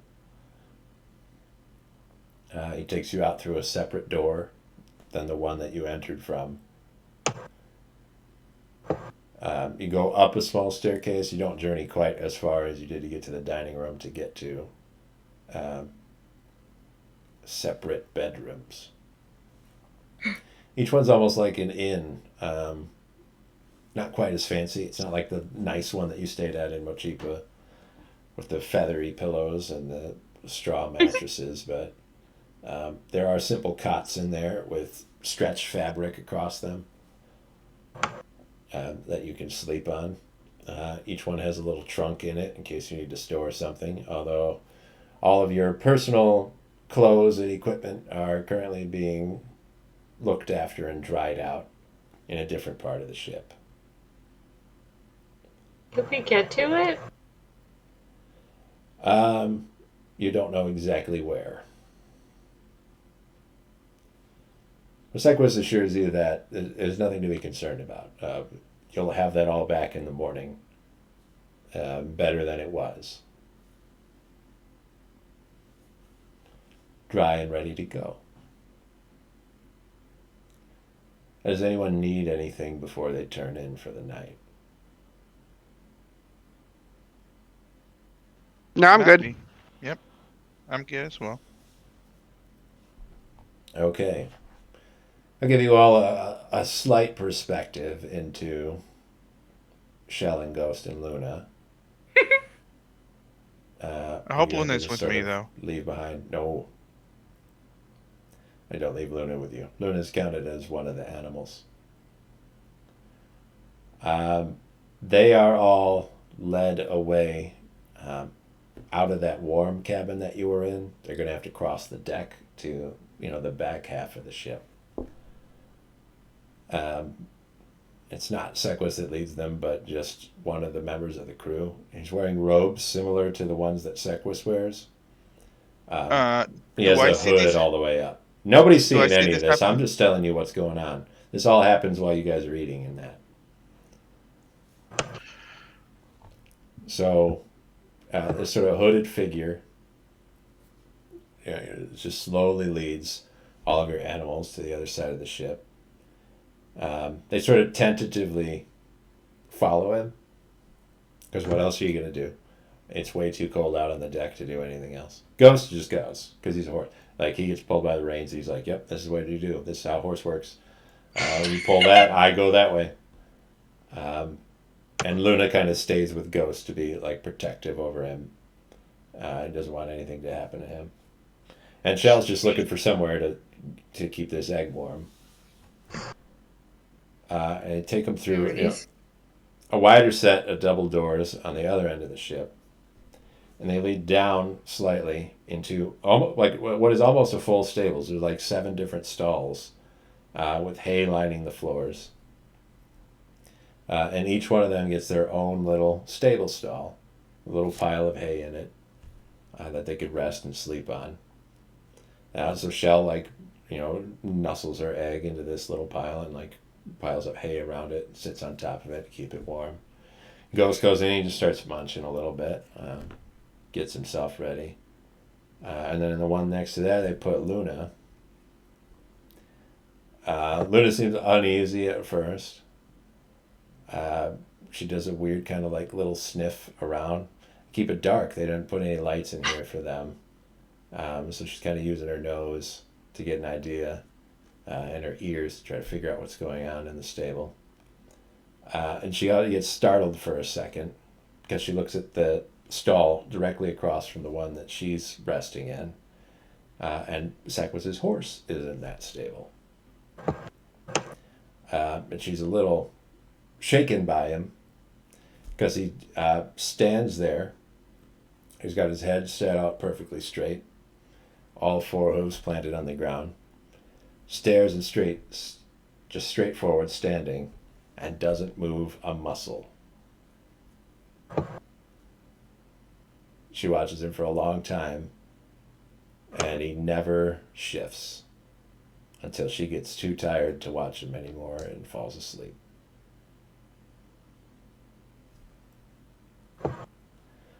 The mornings everybody's rested, so we can get our wild shape back, get your spell slots back. Everybody was at good hit points before that. You could change your prepared spells now if you want. I know we've been sitting on water ready for a long time. So if you wanted to shift some of those around, now's the time. I'm not going to make you go through it right now, but just so in case you need something later and you're looking down, you're like, I got all these water spells. You're like, one of those could be something different. Sequis will knock on each one of your doors to wake you. He's kind of ginger about it. He doesn't want to rush anyone. So whenever you're ready, it's time.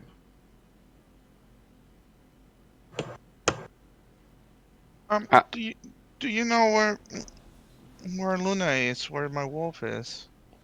She is safe in the stables. Hmm.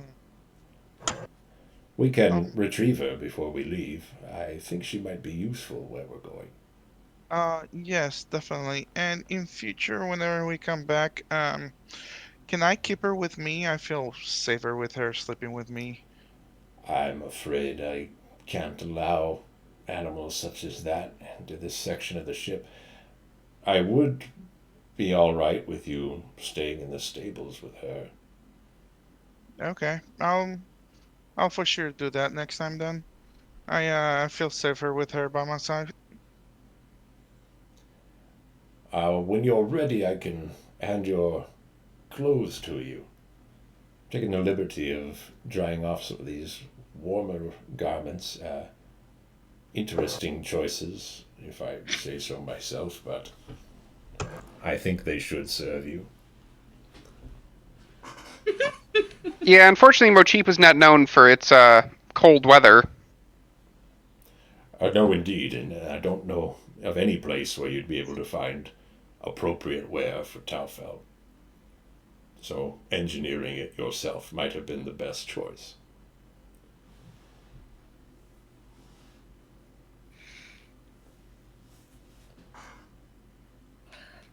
Yeah, I know handoff. You go door to door and hand everybody their nice warm winter clothes. And wait for you to get changed. Takes Robbie a while. He's got to put all his armor back on and everything. Some of you just have to like, whoop, and then you're good. Is like leather armor stuff just destroyed? It's been dried out. It's been taken care of. I want to check my journal because I have no idea how that went with being underwater. Make an investigation check. Investigation. 8. Okay. Your journal that was like this is now like this. Every page has gone wrinkly wavy. The stuff that you've written is still in there, but whoever dried this out was painstakingly separating every single page so that they didn't fuse or anything. Aww. But it's a mess. Yeah. Okay. It's a win, though. That's fine. If it's readable, I'm good. I'm happy. All right, let's switch over to our winter clothes here. Yes. Get ready to go. Oh my god. Yes. So from a distance, your braid looks like the sea lion is drooling. Yep.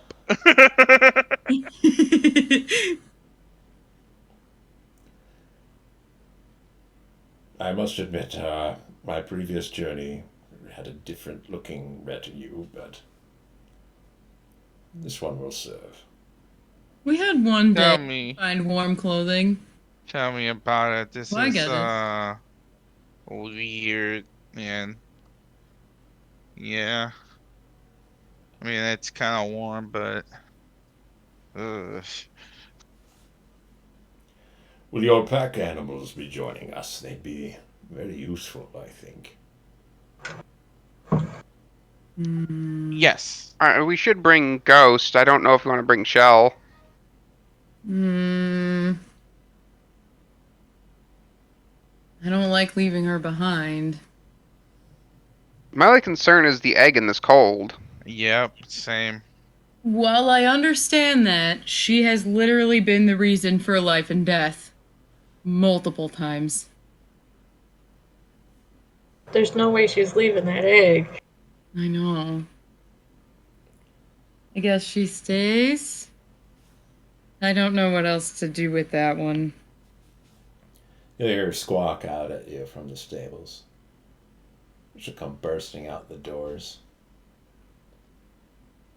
Strut right over to you, Hajite, and stand over you, look down at you, disappointed. What? Your baby's there. She grabs her beak and she goes through your backpack. Opens it up. Starts reading. What do you got in there? She thinks she owns the place. What are you trying to get? What's in there? Let's see, I have... I have a lot of things. A lot of stupid things. She just starts pulling skull after skull after skull. Every skull. Man, I know I had a list of stuff. Here it is. A pot. Out. She grabs it, pulls it out, tosses it.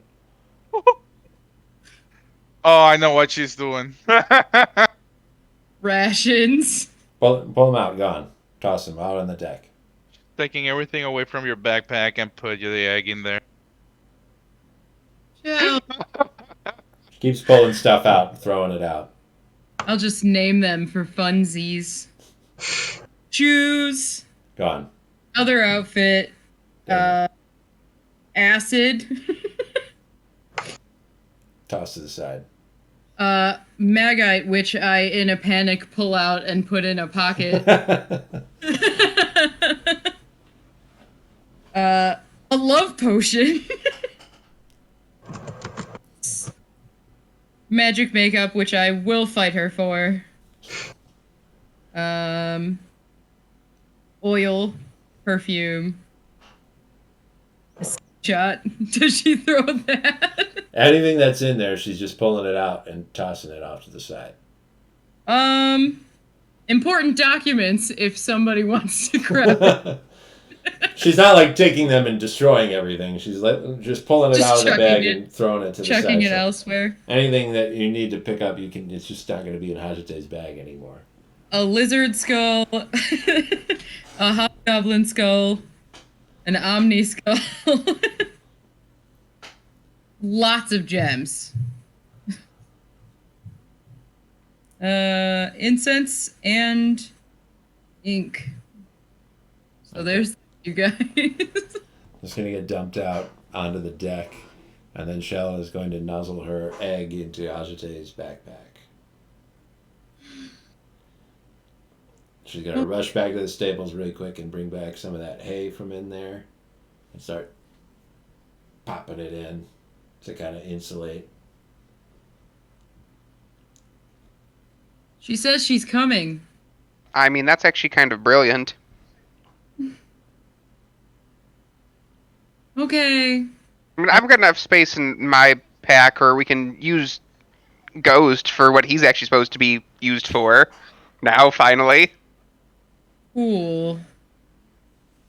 Yeah. I'm just gonna hook my 2 skulls to myself and shove the rest at the horse. He's And got my slingshot. saddlebags. Gotta have that. He can carry everything.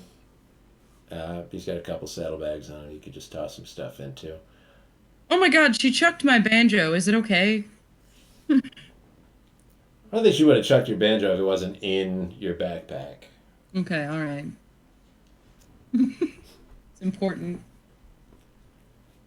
Sequis is going to load up Ghost with a couple of his own bags. And not carry anything himself.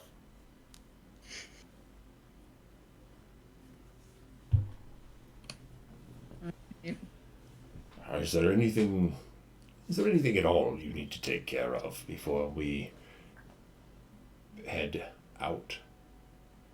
Sequis, I have a very important and fragile egg in my bag. Is there a way we can keep that safe?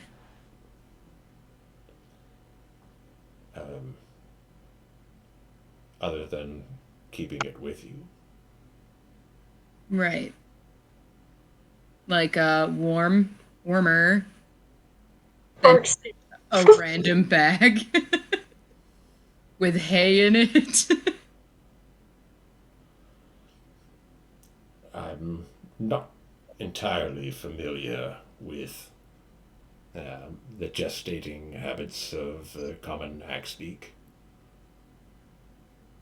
Frankly, neither am I. I guess we wing it. Trust in the mother. Yeah, It's a Yeah, bullshit I'll- things to say. I'll do that. I guess you trust me with the baby, so that's a good sign. Do I still have those health potions I bought before we shipwrecked? Yeah, most of your supplies were recovered Okay, when Arapos and Betty went back to the ship to grab stuff. let's divvy out these health potions before we die again. Because I have 6 of them that I purchased. True, true, true. Well, I can't carry shit anymore. Oh, you guys will have to take care of that one.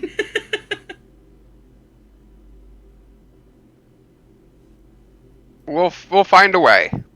Yeah. I guess there's nothing else we need, huh? Not that I can think of. I'll just divvy out Ocean Star with Stan and Robbie then if I should take as a carrion. Like 2 each. Woot.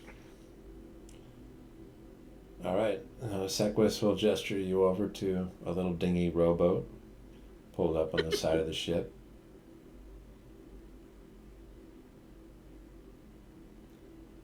He'll step in himself and he holds out his hand to help everyone else onto it.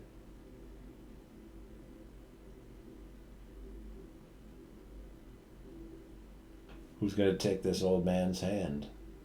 I probably would. Yeah, he'll gingerly help you onto the boat. I'm not ready yet. Okay. Griv? I don't know if that would be helpful. I'm much bigger. He just helps with balance to get onto the boat. Just lean on Robbie. The rebellion is real. Arvistad? Help him as well. Okay. Shell just jumps and flaps wildly on the. You can feel the whole boat kind of like shift a little bit when she lands on the other side. Good job, Shell. You all sort of work together to gingerly get Ghost over onto the ship. And then Sequis will take these big ropes and start slowly lowering you all down to the water. And when you get there, he'll detach it and he'll say, Ravi, could you take the oars? Of course. Are you all rested? Do you Yeah. do stuff now? Okay.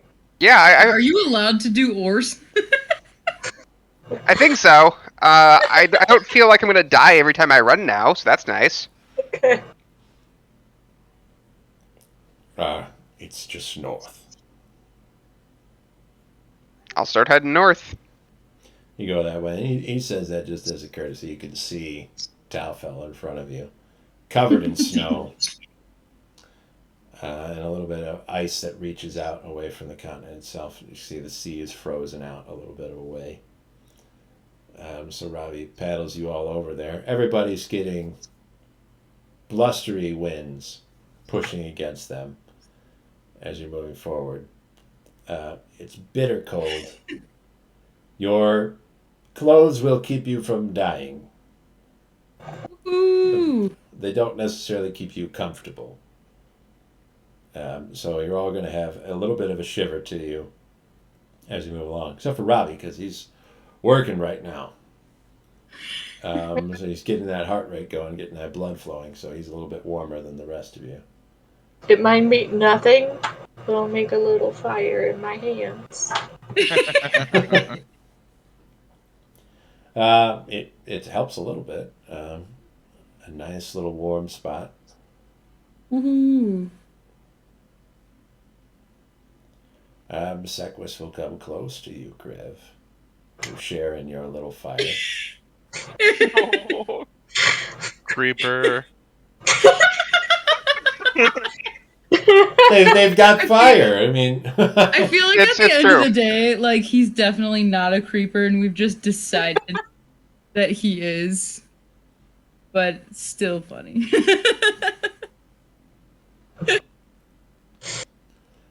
So Ravi rows and rows until he, kind of cascades up onto this little piece of projected ice, far enough up for somebody to hop out and pull the boat up a little bit further. Who's going to be willing to do that? Arvisan. You got it, right? I'll do it. Griv goes. You keep the fire, or is that you go get rid of it? No more. Nah, if I'm not immediately setting stuff on fire by keeping it in my hands, I'm gonna keep it. Oh, pulling up the boat, you're gonna need both of those hands. Yeah. I'll do it. I'll do it. I'm not setting the boat on fire. You set it in your pocket, just like, okay, hold on. Yeah. But we can all just picture every time Crib gets rid of the fire, he just does a dumb little mime of putting it somewhere. Right. I'll take that out in a minute, guys. Hold on. Well, you could easily both hop out and start pulling this little boat up onto the ice. Crib and Harvestan will yank and pull everybody else out, and then everybody can step off. Slippery because you're just on ice for the immediate moment, but it's also covered in snow.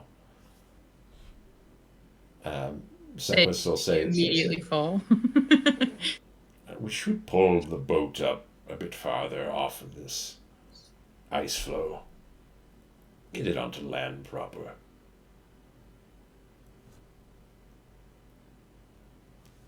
Okay.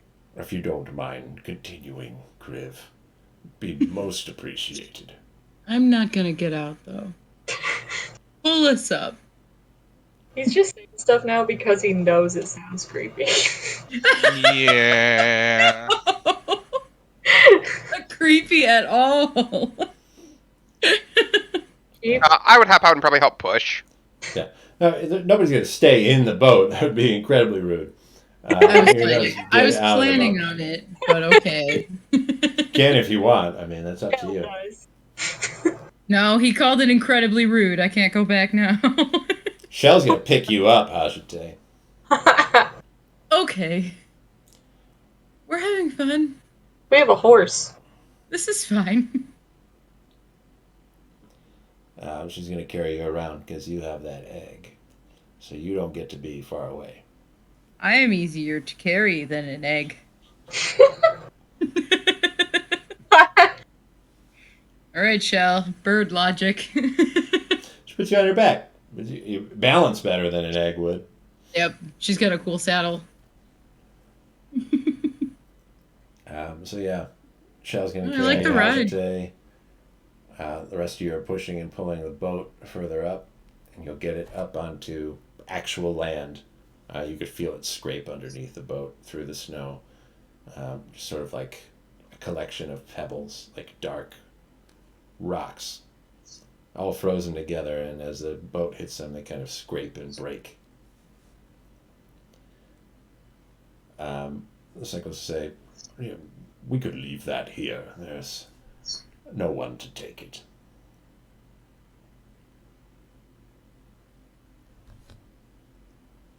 Not the creatures. It's not going to get destroyed.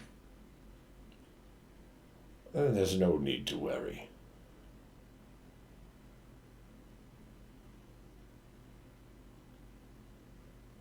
That feels like the opposite of what we should do on this place. Yeah. I was about to say. Not that I doubt you necessarily, but You just sure say there's no need to worry kind of a lot. I was going to say that everything Worry. yesterday told us everything, but we have to worry all the time. I just mean to say that there's no reason to be concerned about thieves. Oh, okay. I guess that makes sense. Yeah. Do draw your weapons, though. I'll draw my weapon. I'll have one arrow on the hand. We'll head west from here. You may see some caverns along the way, and they might entice you to enter. But I'll tell you when it's time to turn in. The others are dangerous.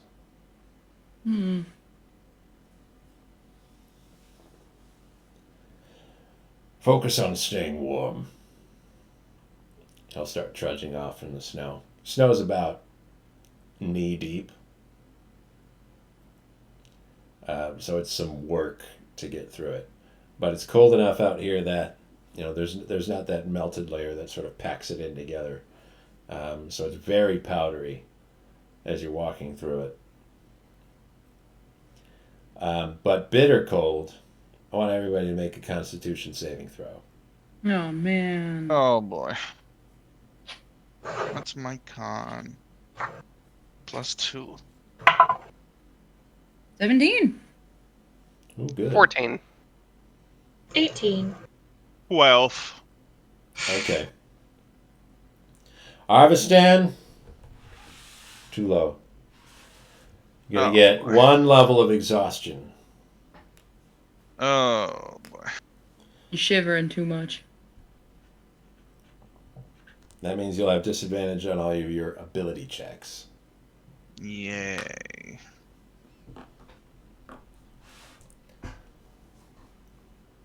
You'll come past a cavern, a big wide open mouth. You'll see on the inside it's like not cut into rock but cut into ice. So once it gets past the blustering snow going past it, there's like a bluish glow on the inside.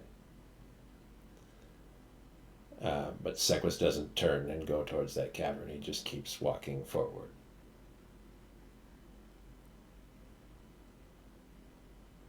What's in there? Death. Oh. Fair enough.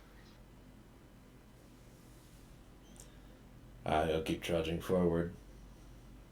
Okay. You see the ocean out to your left, and just this kind of ice wall to your right. And you'll just keep walking for most of the morning. You go past other empty caverns. Some of them look inviting, like they're not cut into ice, but just cut into like part of a mountain. And they look like they'd just like be a nice place to set up camp, get yourself out of the wind for a little bit.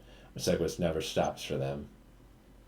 So you're all exposed, sort of trudging along, freezing the whole time. What's your marching order? We've got Sequis up front. I would either be right behind him or dead last. I would be dead last because I already have a point of exhaustion. I'm on shell. Yep. Shell staying in the middle. That's the safest This is place to true. be. Kriv, where are you going to be? And Robbie, I guess. Yeah, is it frozen?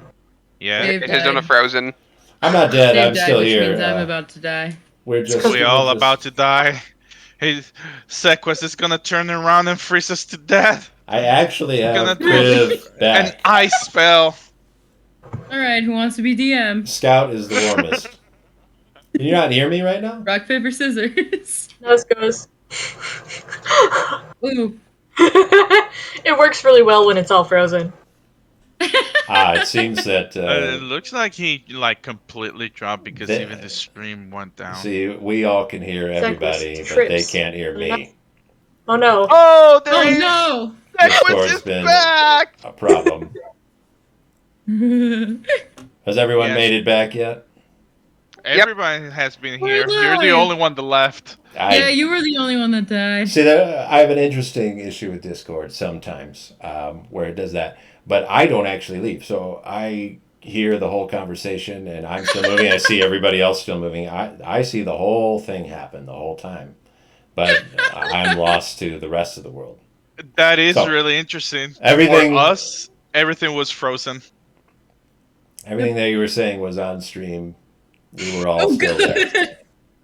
No, your stream went off. It just came back on because I have the stream on the tab on the side. Yeah, I did say who wants to be DM on stream then. we heard it. I was explaining over top of all of you. I was like, yes, I understand. They cannot hear me, but we can all hear you, them. They're the only people that don't know what's going on right now. I actually didn't lose Scout at all. So the rest of you had like a period where your cameras were stuck. But Scout never. Scout kept going the whole time. I'm just that cool.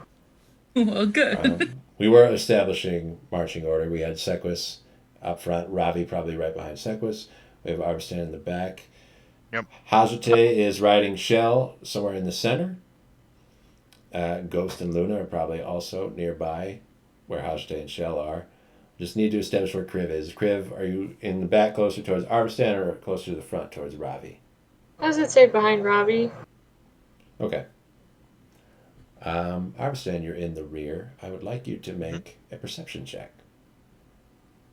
Remember, you are exhausted, so you are at disadvantage right now. Okay. First roll. What is it, a 1? Perfect. You No. don't even need to roll again. No. Natural 20. Oh, whoops. Probably not that one. Then definitely Never roll gonna get again. that again. Oh, 18. Perception would be... It's 25 for you. Yep. 25. Jeez. You're pulling up the rear. You sort of take a look around. This is a new place. This is a new place for everybody. Nobody's been to anywhere like this. So you're kind of taking in the sights around. You see some of the ice flows out in the ocean. It's pretty cool looking. A lot of the snow everywhere. You haven't seen snow probably ever. Because snow doesn't happen underwater. And the time that you were on land, it wasn't snowing. And it never gets this deep in Karenia anyway. So you look around and you can see like the trail that it's making behind you. You're having an easier time walking through it because you're following in the tracks of all the people in front of you. So you turn around and just kind of like look at that track that as it's following behind you. And you'll see a little ways back, maybe like 200 feet, a massive wolf's head up at the surface of the snow. And as you turn around and look, it's got piercing blue eyes, like as blue as the sky. You turn around and look at it, white fur, almost blending in, but 25 is pretty good. It freezes in its tracks, which are your tracks, coincidentally enough. Stops moving and just watches you. I keep an eye on him and like paddling back. Guys, there's a massive giant wolf behind us. I will look behind me.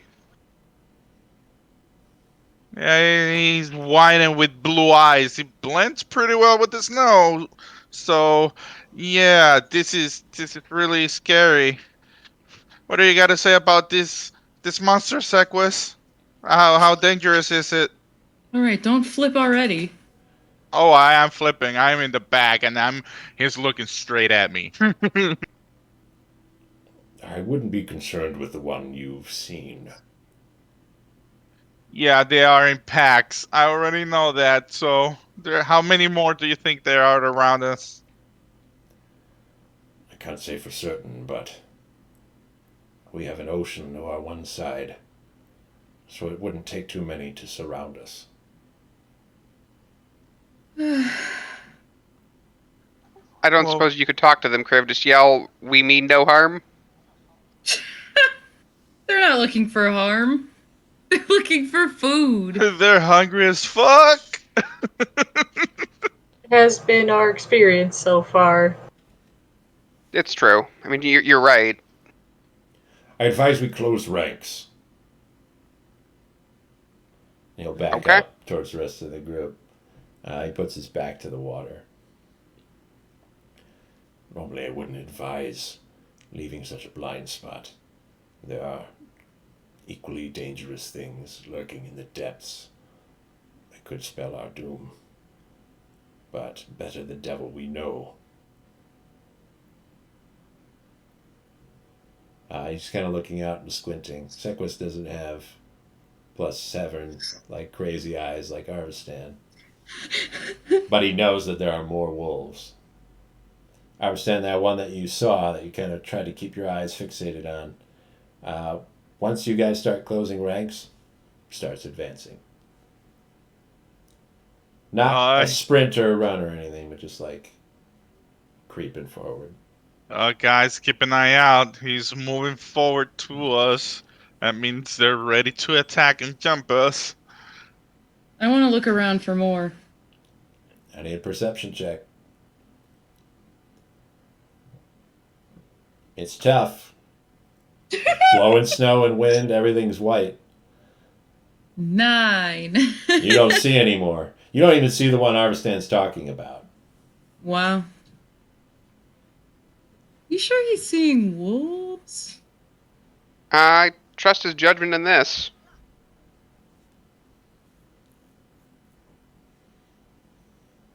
Don't know where to point my weapon.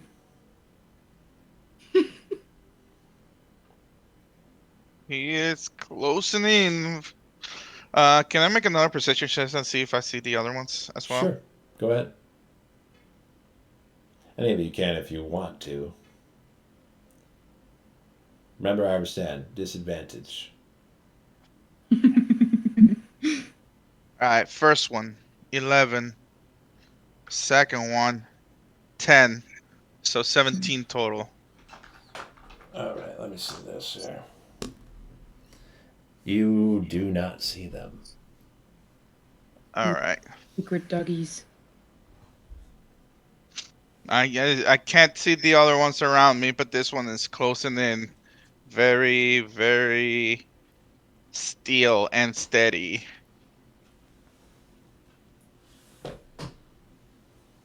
Anyone You have think you anything? could get them off of food? Criff, what's your armor class? And yours as well, Hashate. Harvesting, what does that mean?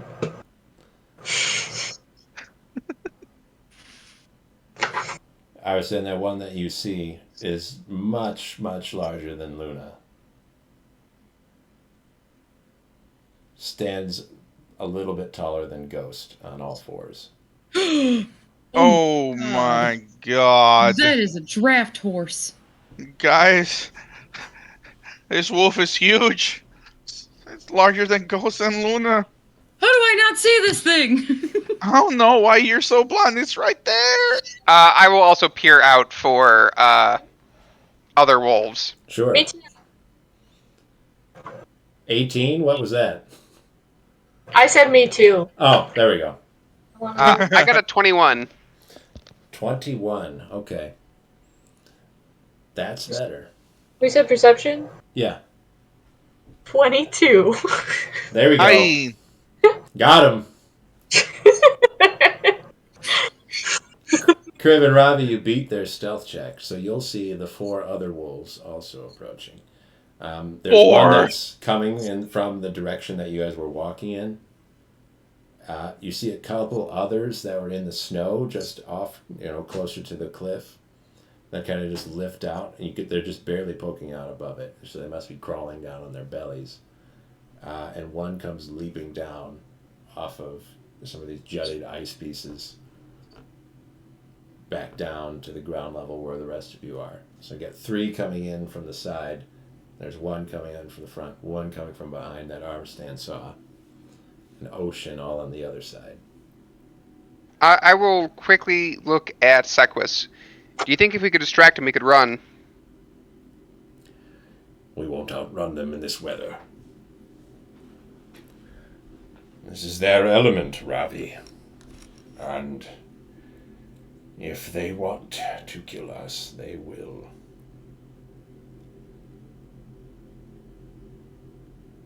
Kriv, what if we both created food? Kind of off in the distance. Give him something to feast on while we get away. We can try.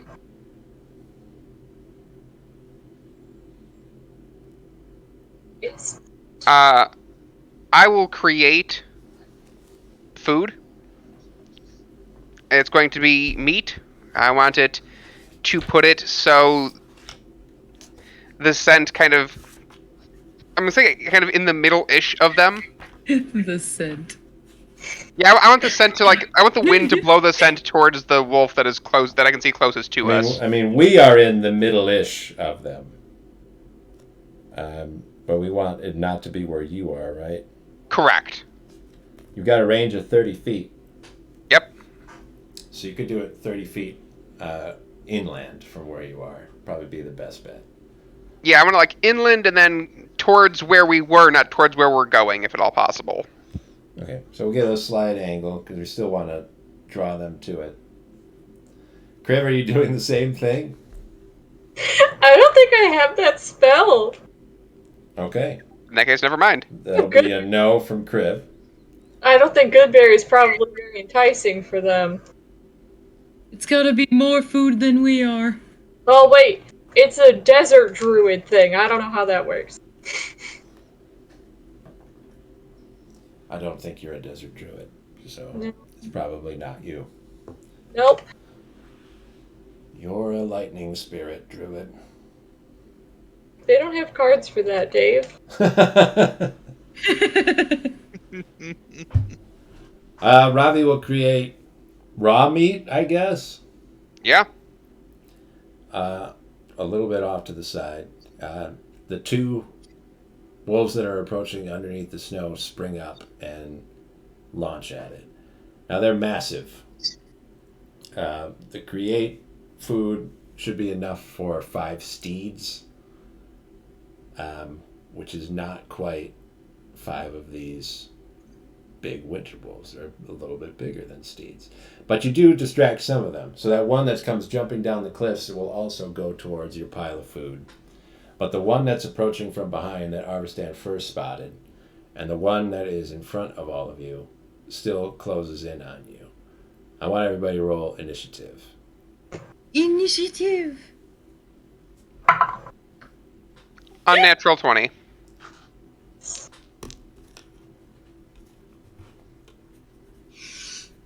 Uh, 13. Well, Do I have disadvantage on this? No, this is not an ability check. Okay. That'll be 13. well, I rolled what I always roll, you guys. A nat 1.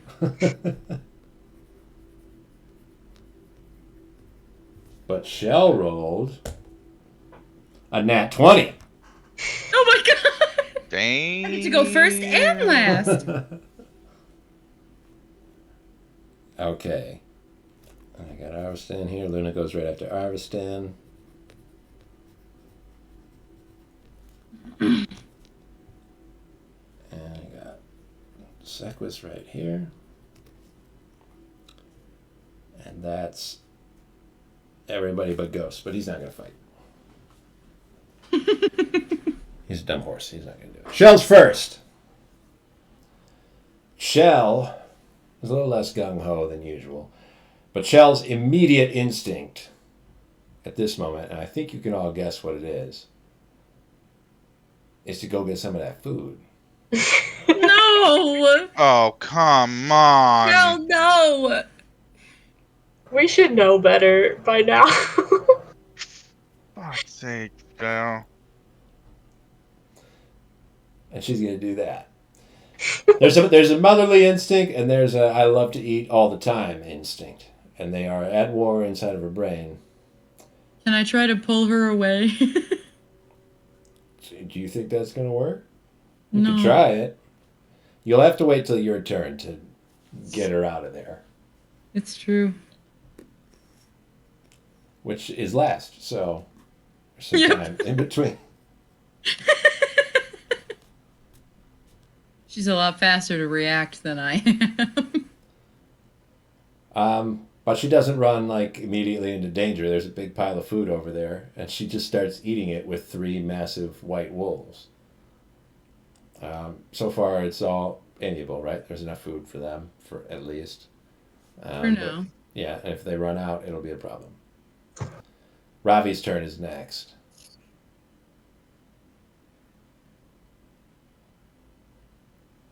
So, the way I'm picturing this in my head is essentially the wolves that are remaining focused on us. There's like kitty corner, there's one here and like one over here, correct? And we're like in the middle? It's, like velociraptors.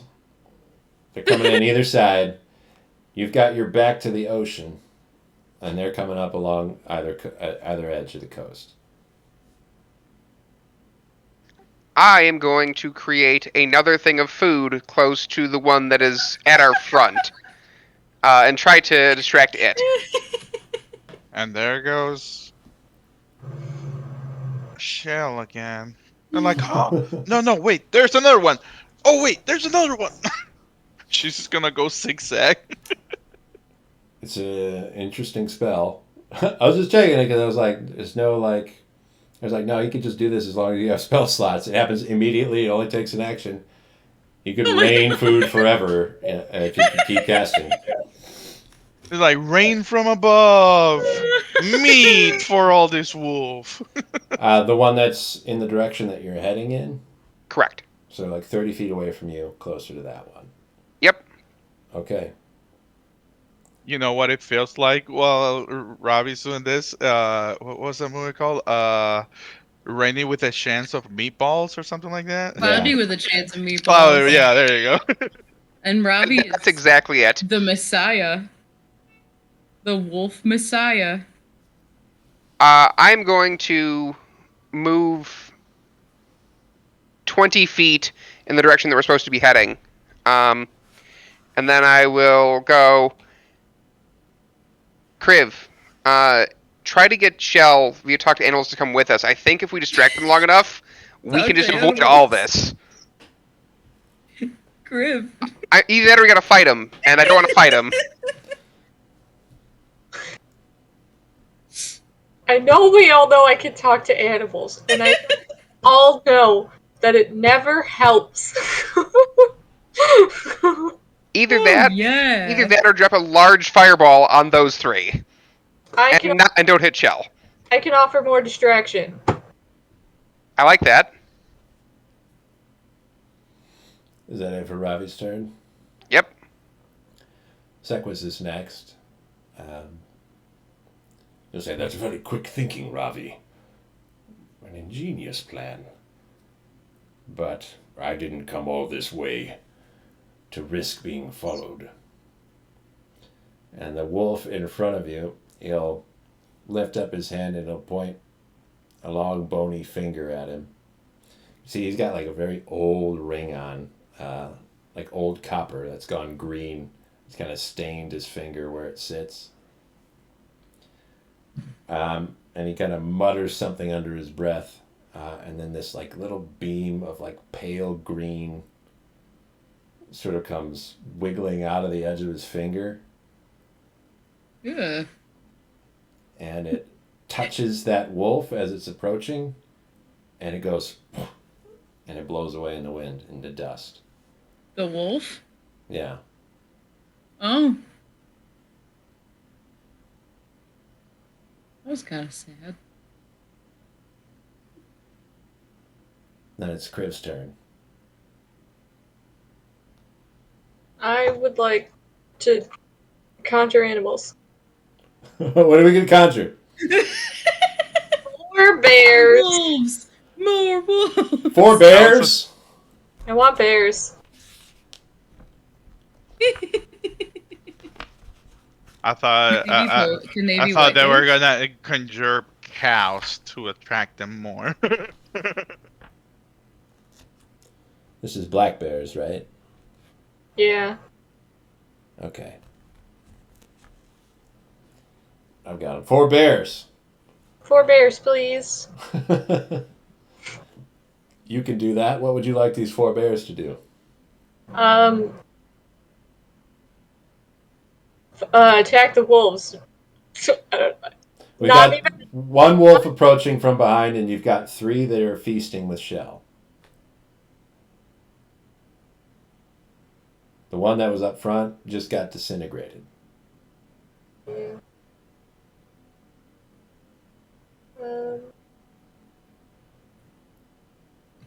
I guess I put 2 by the one that's not eating and 2 at the other 2. Okay, they just kind of bound over there.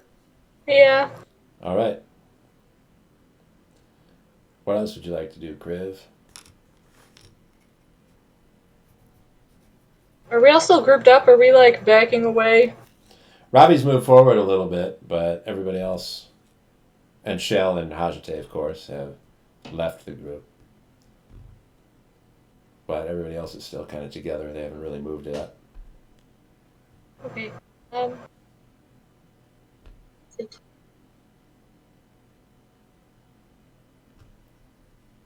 That's all. What are your bears gonna do? Swipe at them with their big. There go bears. Okay. So they have to. Each one has to attack twice. They get a bite and they get a claw attack. Woo! So you've got to roll 8 attack rolls now. Do 2 at a time here. We got. Whoa, that one went on a journey. Okay. These are going to be attacking the rear wolf right now. And these are +4. It's +3. I don't know why this card's lying to me. Okay. So that's a 10 and a 16. Okay, the 16 will hit. That'll be your claws. You can roll 2d4 +2. Ooh. Wolves versus bears. 7 + 2. 9 damage.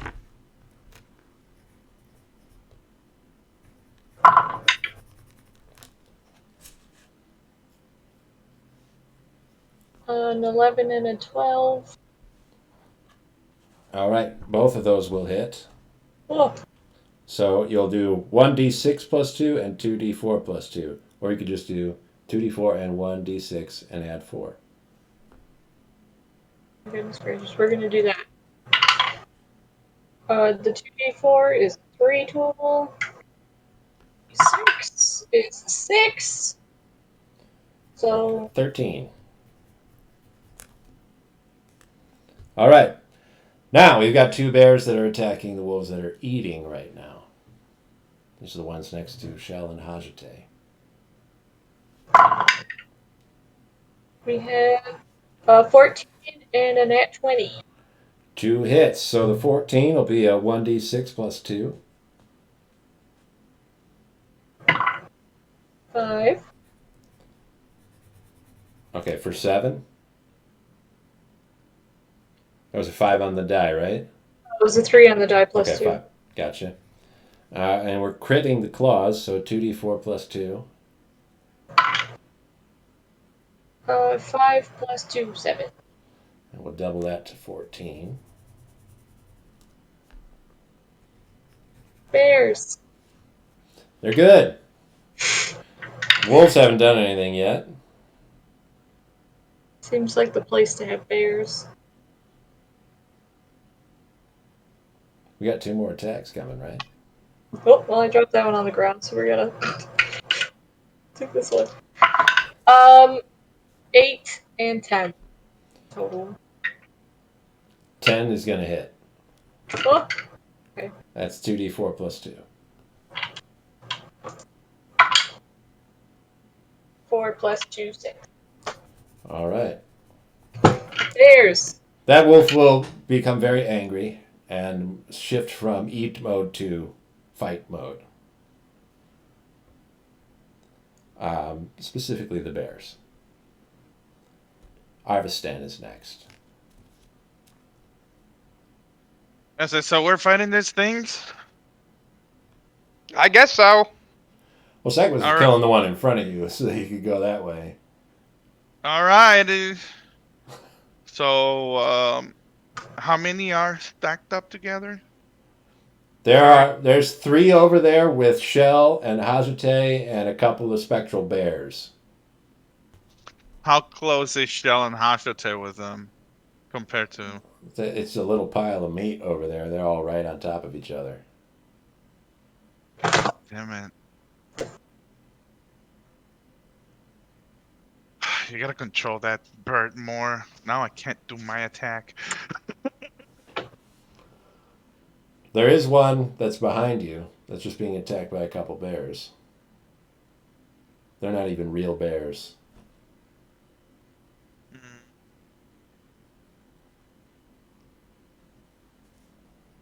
But they Let's look see. tasty. So that one is saying that the hen is attacking the bears. 3 collapsed together, which I was aiming for those, all 3 of them, but Hashite and Shell are there, so they're gonna take damage if I attack, and a lot of it.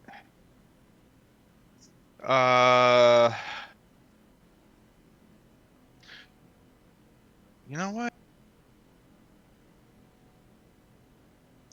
I am. Where is it? Okay, I'm just gonna put my spike growth. 5 feet. 10 feet in front of us. In front of you, in the direction Yeah. that you're going in. No, like I'm looking. Remember that I Like was your back looking. is to the ocean. You're gonna put it that way. Yes, to Okay. where they're like where they are coming in front of us. Okay. I'm putting it right there, like Gotcha. in between the both of us.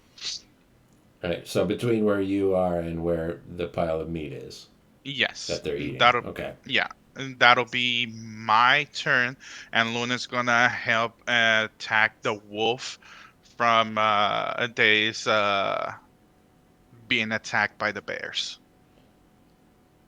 Okay. From behind you, Yes. from like where you came from. Okay. Gotcha. So Luna's gonna roll a +7 to hit. That'll be an 18 plus 7. That'll be 25 to hit, right? Yeah, that hits. Okay. Has to do the strength saving throw of 14 or higher. Failed that. Sweet. So he goes prone and 2d4 plus 6. It's 1 and 2. Oops, sorry. So that'll be 2 and 3, 5 and 6, 11 hit Okay. piercing damage. So it's a wolf on wolf violence, back where you all came from. Luna, who is normally a pretty large wolf, is dwarfed by these enormous white wolves, but still manages to knock this one down by biting at it. Probably bit it in the leg, and it fell over. Is that it for Luna? And since it's prone, it doesn't, I think that's how it works. It doesn't get an attack of opportunity, so she'll use her bonus action to move backwards. Okay, well, we're moving kind of difficult because we got this thick snow, right? Okay. So she's able to get kind of back there, but only get so far back. Okay. Fair enough. Okay, so this is interesting. It's the wolf's turn. That wolf that Luna just knocked down was going to stand up. It's got two bears in its face and a wolf just behind them. There's another wolf that was eating that's been attacked by bears that is now upset. Those two wolves are going to breathe out a blast of freezing cold air. Oh. The one near Luna is going to set out a cone of freezing cold in front of it, hit those two bears and Luna. So I'd like them all to make dexterity saving throws. What's her dex? +6. Okay.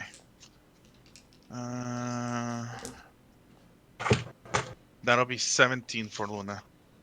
That's a save. Woo. And a couple of bear saving throws. I don't know what math I do for bears. Add nothing. Okay, well, it's a 12 and a 1. They both. The 12 has succeeded. Whoa. Oh, nice. So the bear with 1 instantly destroyed. Cold ruptures it into pieces. The other one takes 10 points of damage. That leaves it with 9 hit points. Luna also takes 10 points of cold damage. That'll put her in 45 hit points.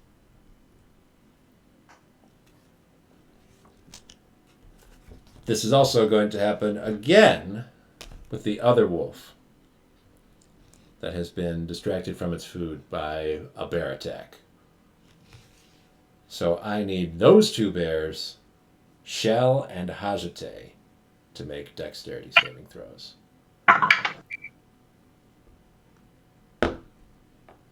5 and 9. 5 and 9, they're both gone. Or wait, no, I have to roll the damage separately for these guys. Keep them around for a second, because this might get lower. They're both at 1 hit point. Oh, wow. But they looked so tasty and definitely real. Don't worry about the other one. It got so cold it disappeared. Shell saved. What did Hajite get? I got a 12. That's a save. So you take 9 points of cold damage. And so does Shell.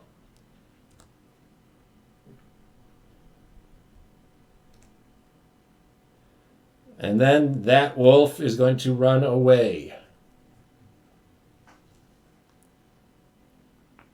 But those bears aren't dead, so if they want to try to swipe at it while it runs, they are free to do so.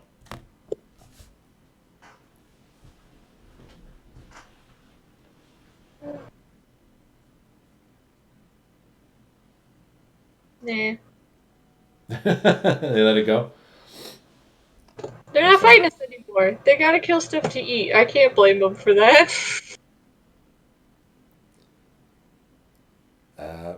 Sequis will snap a look at you, Kriv.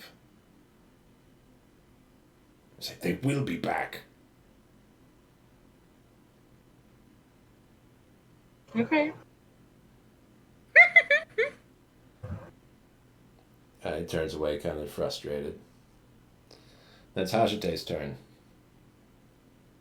That sounds like a Sequis.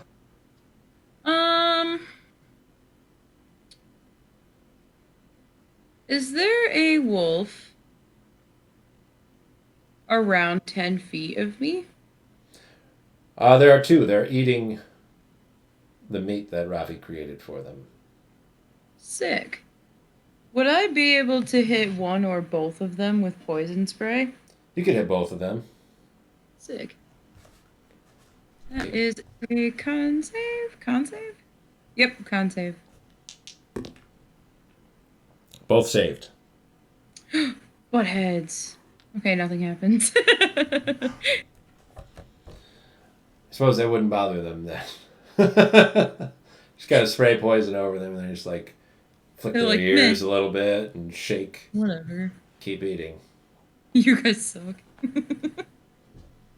Let's throw Bardic Inspiration at Crib, though. I'll end. Okay. Shell's turn is next. She's gonna stop eating. Because, this is actually dangerous. She just got hit with icy breath. She's worried about her baby, so she's going to run back to the rest of the group. Shell. Then it's Ravi's turn. A brilliant plan gone awry. What is the closest wolf to me? Is it within, like, 30 feet? Yes, because you made that pile of food 30 feet away from yourself, and they're eating from that. Okay. I'm going to summon Freyr's Greatsword. I'm going to take a slice. Ooh. Just a little piece. 15? 15 hits, yes.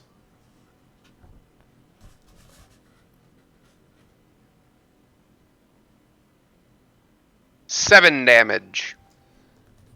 Okay, so we use Freyor's Greatsword to cut in to one of these massive white wolves. When they see the sword, they get nervous and they stop eating. They sort of cower a little bit. Anything else from Ravi? That's all I can do, so no. Okay, Sequis.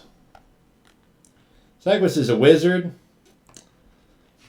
so he's got a lot of spells, and it puts me in a position where I realize our players are always looking at like a ton of spells all the time, and I'm always like, you guys don't know all your spells? It's like, I guess I don't know all of his spells, but he's got a lot.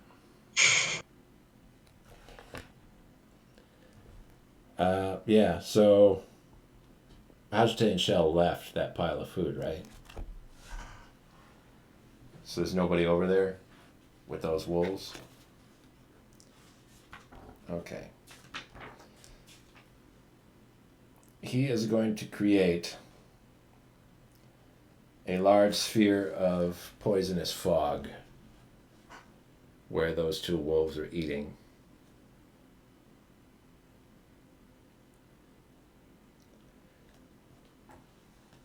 And that will take effect on their turn. Well, from what I just Damn. thought, we don't give a crap about poison. And then it's Crib's turn.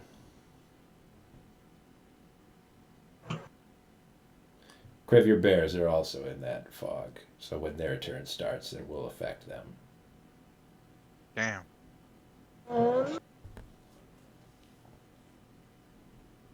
I'll tell them to circle back to us. Are we leaving yet? Are we stuck with your spikes?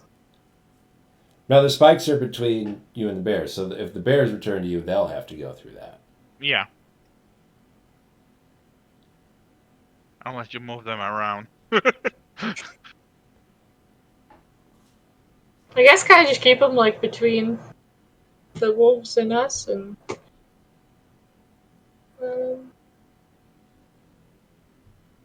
we're leaving though, right? Are we not leaving? I don't think so. I think this is a matter of killing or be killed. They don't seem to like Freyr's greatsword none too much. No, Yeah, right? that is pretty interesting. I guess I'll keep my bears on them, and I will throw scorching ray at them. Okay, there are the two of them that are still eating there, and the other one ran off. There's also the one from behind that just breathed on Luna and your other two bears. I want to attack on fighting Luna. Okay. I mean, We shooting all the rays at that one? yep. Okay. What I decided.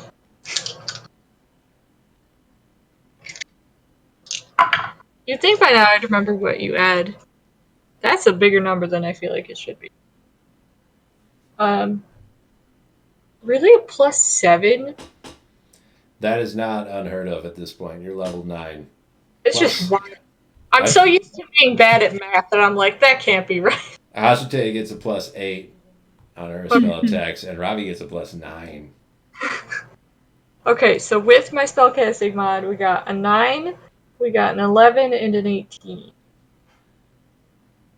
All good. Okay. 4 damage on one. 12. 9. All right, 25 all day. Wow. That's maybe my most successful scorching ray ever. All right, that's making that wolf think twice. Be nice to the dog. I need your bears to make Constitution saving throws. Aren't they like? There's a 12 and a 17. Do they keep their 1 hit point? Yeah, that's what I would say. I think either way, if they save or not, they're still dead with 1 hit point. They do not keep their hit point, and neither one saved. Okay. Well, I had bears for a minute. That was cool. Holy Still shit! have You one. did. Ah! Hi, Yeah. It's the 9 hit point one left, right? Yes, Whoa. that's Arvistan's turn. Is that Wait, that bear should move first because he's off there fighting that one wolf. Is that bear going to keep fighting? I don't remember where this bear is, Dave. With Luna attacking the wolf that you just scorching raid. Okay. Yeah. All right, give me a couple attack rolls then. Can't keep track of all these. Well, that's a... What did we say? It's supposed to be a +3, so a 10 And a nat 1. Okay, that bear did not hit. Okay. Then it's Arvistan's turn. All right, here we go. Since Shell and Hashita are not there, and the two wolves are there, I'm gonna use my bonus action to activate my lightning arrow, and I am going to attack him. All right. First roll is a 15 plus 9, so that'll be 24 to hit. That is a hit. Let me just check on lightning arrow real quick. Okay, so It's this will just apply to your attack. Okay. Yes. So the target takes 4d8 lightning damage on a hit, or half as much damage on a miss. Okay. So we will hit one. The other one's going to make a dexterity saving throw. Mm-hmm. With the splash damage. Which is going to succeed on. So that one that you hit is going to take 4d8. Go ahead and roll that out. All right. Which one are my d8s again? This one's. The ones that are two pyramids stacked on each other. This one, right?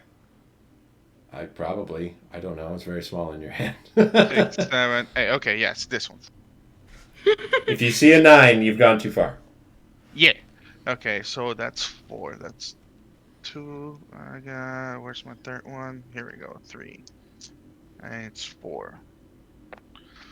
So 1 is 7, 1 is 8, and 1 is 3. So that'll be 8 and 3. That's 11, and 7. That's 18. And one more. It's gonna be 4. That'll be 22 damage. We gotta get you some D8s, buddy. If you're gonna be doing this, you gotta have 4. Yeah, I got more. Okay, give me another 2. This is for the splash damage. And for the splash damage, it's 5 and 3. Oh, wait a minute. Oh, no, never mind. Yes. That's 5 and 3. That'll be 8 damage. Okay. And it succeeded on the dex saves. It's going to take half of that. Okay. So that'll be 4. 4 damage. And you got it. Second attack. Yep, this Doing is that the again. regular attack. Yep, doing that. It keeps going as a lightning arrow. I don't think it does. Yeah, the next time you make... The next time you make a ranged weapon attack, which was just then. That was the next time. So it's 1 lightning arrow attack. Now your next attack is not that next time anymore. This is the next time.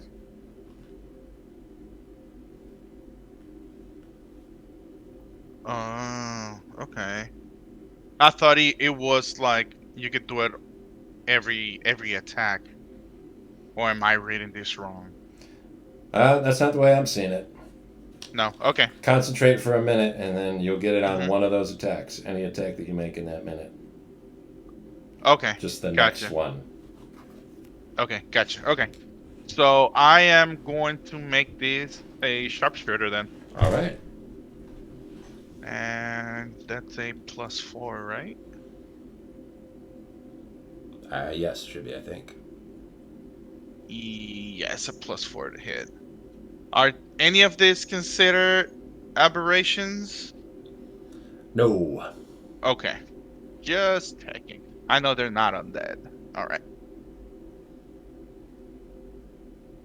17 plus 4, that'll be 21 to hit. That's a big hit.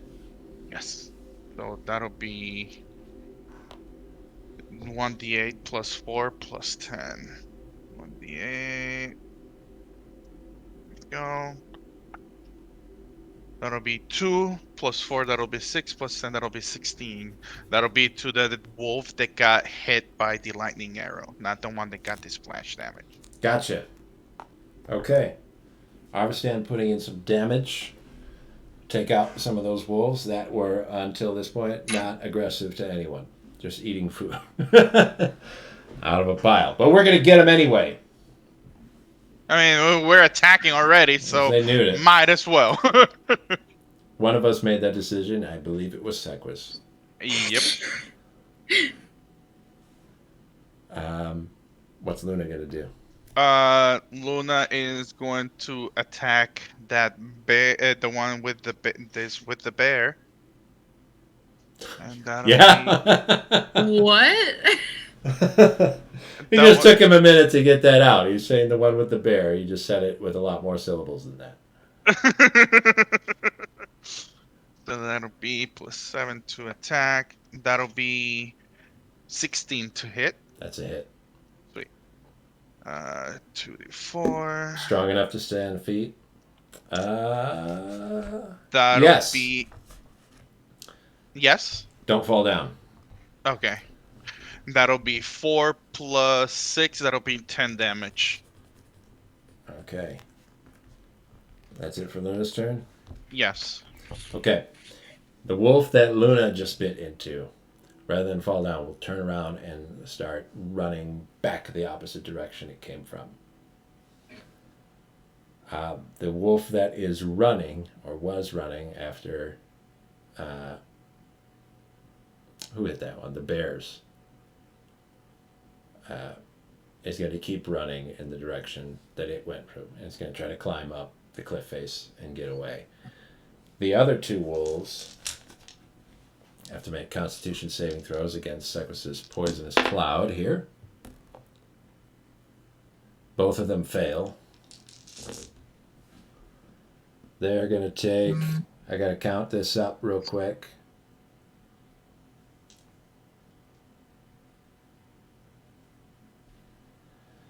They each take 40 points of poison damage at the start of their turn. Mm-hmm. One of them chokes on it and dies from it. The other one starts to run away. So they're all fleeing at this point. Is anyone trying to pursue these fleeing wolves? Nope. Nope. Okay. If no one else is making any more aggressive actions, those two wolves that are fleeing up the side of the mountain, as they run, they get to the base of it and attempt to start climbing. Sequis launches a fireball at them and burns them alive.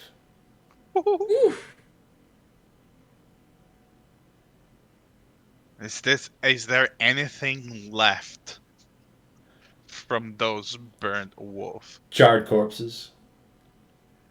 Can I get a claw out of them? Do Big claws claw. burn? Yeah, that's why I'm asking if I can or not. I think that probably would have burned up in a bad way. Okay, then no. There wouldn't be a nice, good, clean one. Okay. Then never mind.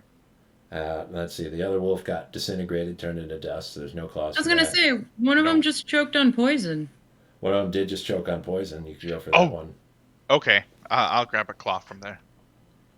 Okay. Those are like giant ass claws. Hell yeah. Okay. Arvestan, we need to keep moving. There's no Yep, time yep. for this frivolity. I'll be right there. Just do it all quick. Take it out. I'm good. They're gonna. I mean, Sequis is walking when he does not wait for you to remove a claw from the wolf. I just do it quickly and go. Okay, you don't get a real clean removal. There's going to be like a jagged piece from where you tried to break it off. Remember, you're very cold and shivering. Yeah, I just cut the knuckle. Like I didn't like actually Cut the knuckle? Oh my Yeah, I god. just cut a knuckle and just grab a piece of meat with the with the toe. All right, wash your hands because this thing's coated in poison. Okay. I grab Honestly, eye. now that I think about it, that cloud didn't just go away immediately. Did it just go away? Ah. Oh, You'd have to wait for the cloud to dissipate. Yeah, nah, never mind then. I'm not risking it. Yeah, we're good. Let's go. Sequis will yell back at you guys as he continues trudging along. He'll say, "There's no use for sentimentality here. I know you may think a beast such as this is no different from one back home, but everything, every encounter, every action we take out here is life or death. Choose one, or the choice will be made for you."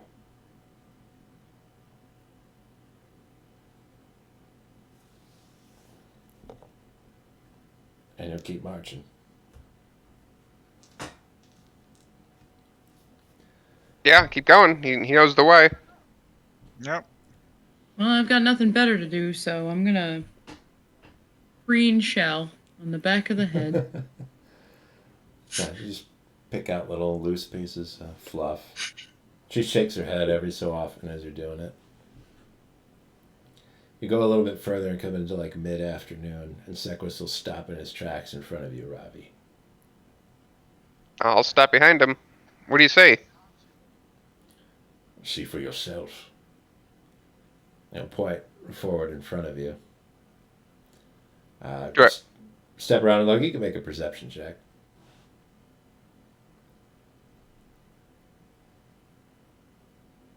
$17. There is a horde of skeletons. Probably 250 of them. All gathered together, like a big gang of penguins would be in Antarctica. Just stood there. They're looking out at the water, motionless. And to their backs there is a cavern leading in deeper into Taufell itself. So what do we do about that? Call your god. Would you like to do the honors? Of course. And I will take my my pendant, and I will. Do they look weak enough that I could just destroy them, or do I just turn them away? That's at least what Sequis is implying. Yeah, I'll destroy any undead that is under, like, I think it's a CR1 at this point.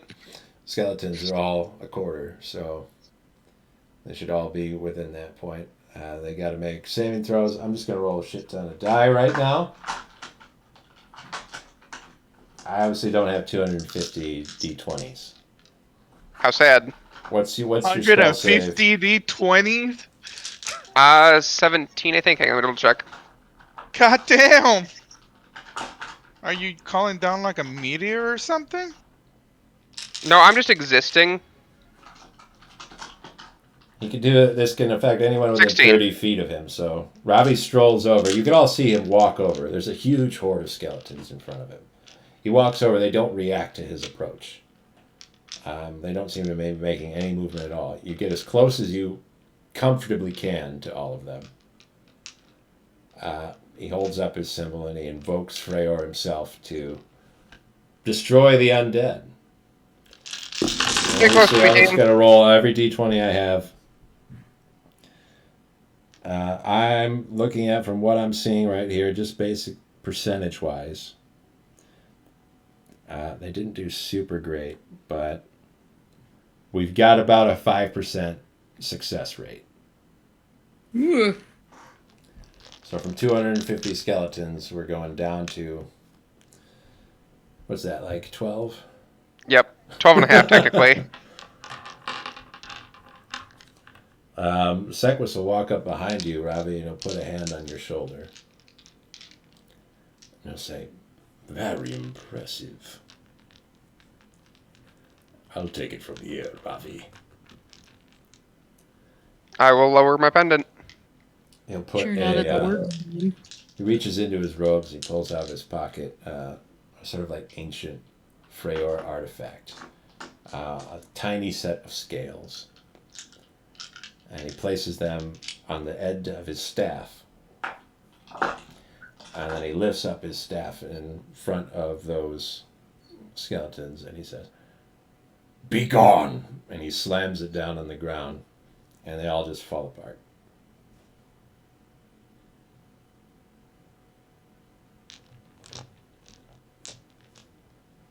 He'll turn to the rest of the group and he says,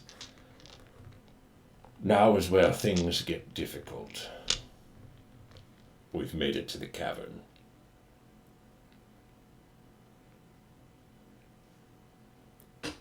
And that's where we'll call it for this week. Oh, Oh, buddy. For setting foot on the continent of Taufell You may all advance to 10th level. Woo! Woot. Shit. I'll work on my Sequis voice. Did a little practicing earlier, but not nearly enough. I have not had him talk this much before. So we need to find some more things. I'm having a little trouble with distinction because he's just down deep, but so is Gideon. I don't want them to get too close to each other. It's fair. Are we all free next week? We're in So June far, now. so good. Okay. I'm happy to hear it. Well, I suppose we'll just say goodbye for now. See you later.